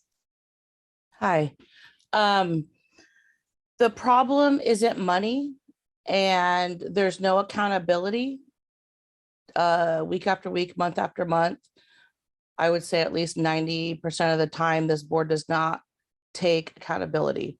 It's not about money, because if the teacher and the classified staff's morales were strong, and if our kids didn't suffer as much learning loss as they have, and if we didn't have as much physical and emotional issues on campus, and we don't have the mental health or the physical security for our children, if none of that happened, and the administration and the teachers and the classified staff were asking for raises, we would all be okay with it, because they do deserve it. They work their butts off, but there's no accountability. There's just excuses and excuses. Our kids aren't learning what they should. Our campuses are not safe. Our teachers are unhappy. Our classified staffs are unhappy. I mean, it just doesn't make sense. And that is what you guys are missing. I think most of you are well educated and have careers. Maybe you're retired from a career and you have a spouse. Most of your families are going through the food bank line, no matter what color they are. Most of your families are on one income or are socioeconomically disadvantaged. So you guys keep talking about equity, equity, equity, and putting colors and Black people and minorities and Native American people and Hispanics and Latinx, but you guys aren't thinking of us as a whole group of people. Your families are struggling. And if you don't open your eyes and see it. Thank you, Deanna. Your time is up. President Sheffield, there are no more hands raised. All right, thank you. Let's bring it back to the board for further discussion, questions, motion. I see Trustee McCormick. I'd like to move that we approve E8, oral recommendation regarding revised superintendent salary and fringe benefits, discussion and board vote on superintendent revised employment agreement. We have Second. a motion from Trustee McCormick, seconded from Trustee Fong. And we are ready for a vote. Director Bowie. Aye. Director McCormick. Aye. Director Fong. Aye. Director De La Cruz. Aye. Director Flores. Aye. Director Medina. Aye. President Sheffield. Aye, motion passes. All right. We're going to move on to agenda item E9. It's an action item. Final action item of the night, public board meeting via teleconference AB 361. The board will consider the continuance of conducting public meetings virtually, including the use of a hybrid model as allowed in Assembly Bill AB 361. Superintendent Trunell, you know the routine. Thank you, Board President Sheffield, members of the board, those who are with us in person and online. AB 361 allows us to continue a hybrid model, and we have to vote on this. The board has to discuss and vote on this every 30 days. And therefore, I bring this forward to each meeting as a precaution to ensure that we always have it in place. And so I'm asking the board to consider the continuance of teleconferencing availability via AB 361, of which the board must vote in order to continue. I hand it back to you, President Sheffield. Thank you, Superintendent Trunell. Back to the board for questions. Trustee McCormick. I'd just like to make a motion to approve E9 public board meetings via teleconference per AB 361. Second. All right, the motion was from Trustee McCormick, seconded from Trustee Medina. We are going to go to public comment. Do not have any blue cards. Folks joining us online. For members of the public joining us online via Zoom that would like to comment on agenda item E9, please raise your hand. Sheila, you have 2 minutes.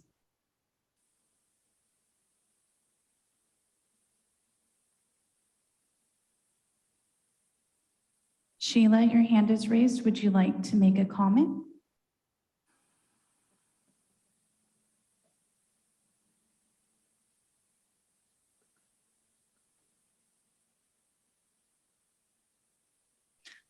Sheila has lowered her hand. There are no more hands raised. Thank you. We'll bring it back to the board for agenda item E9. We had a motion from trustee McCormick, second from trustee Medina. We are ready for a vote. Director Bowie. Aye. Director McCormick. Aye. Director Medina. Aye. Director De La Cruz. Aye. Director Fong. Aye. Director Flores. Aye. President Sheffield. Aye. Motion passes. All right, we are on our F items, our consent items. We had a request to pull consent items F8, F10, and F13. So I'd like to make a motion to approve F1 through 7, 9, 11, 12, 14, 15. Did I get that right? Yes, you did. Second. Second. All right, the motion was approval of agenda items 1 through 7, 9, 11, 12, 14, and 15. I had a second from trustee Flores. We're ready for a vote? Director Bowie. Aye. Director McCormick. Aye. Director Flores. Aye. Director De La Cruz. Aye. Director Fong. Aye. Director Medina. Aye. President Sheffield. Aye. Motion passes. All right, let's pick this apart. We have F8. We have President Lehman.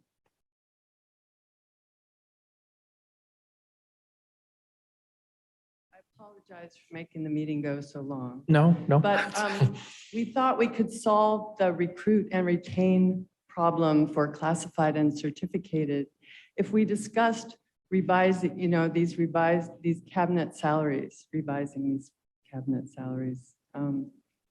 So, I'm finished here tonight because they are obviously going to be revised. Thank you. Thank you, President Lehman. All right, we'll bring it back to the board for F8. Move to approve F8. Second. Motion from trustee McCormick, second from trustee Flores. Ready for a vote? Director Bowie. Aye. Director McCormick. Aye. Director Flores. Aye. Director De La Cruz. Aye. Director Fong. Aye. Director Medina. Aye. President Sheffield. Aye. Motion passes. All right, we did pull F10. President Lehman, are we? All right. And F13? All right, we'll start with F10, seeking a motion for approval of agenda item F10. So moved. Move to approve F10. Second. Second. Motion was from trustee McCormick, seconded from trustee Medina. Ready for a vote? Director Bowie. Aye. Director McCormick. Aye. Director Medina. Aye. Director De La Cruz. Aye. Director Fong. Aye. Director Flores. Aye. President Sheffield. Aye, motion passes. All right, the last item we pulled was F13. We do not have anybody speaking on F13. I'm seeking a motion. Move to approve F13. I have a motion from trustee McCormick, Second. second from trustee De La Cruz. Ready for a vote? Director Bowie. Aye. Director McCormick. Aye. Director De La Cruz.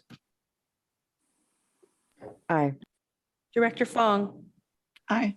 Director Flores. Aye. Director Medina. Aye. President Sheffield. Aye, motion passes. All right, now we're on our G items. Thank you all for your patience.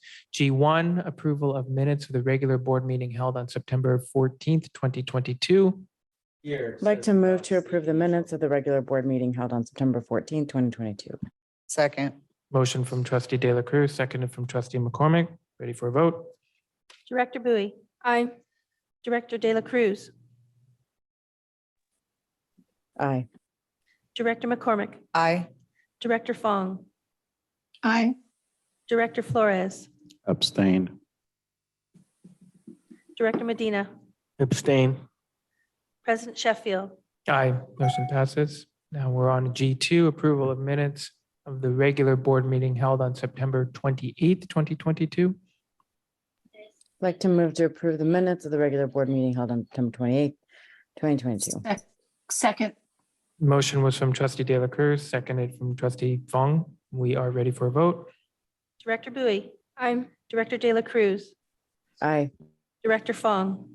Aye. Director McCormick. Abstain? Director Flores. Aye. Director Medina. Aye. President Sheffield. Aye. Motion passes. We're on our H items, board members' requests for information. Board members, are there requests for information tonight? We have trustee Medina.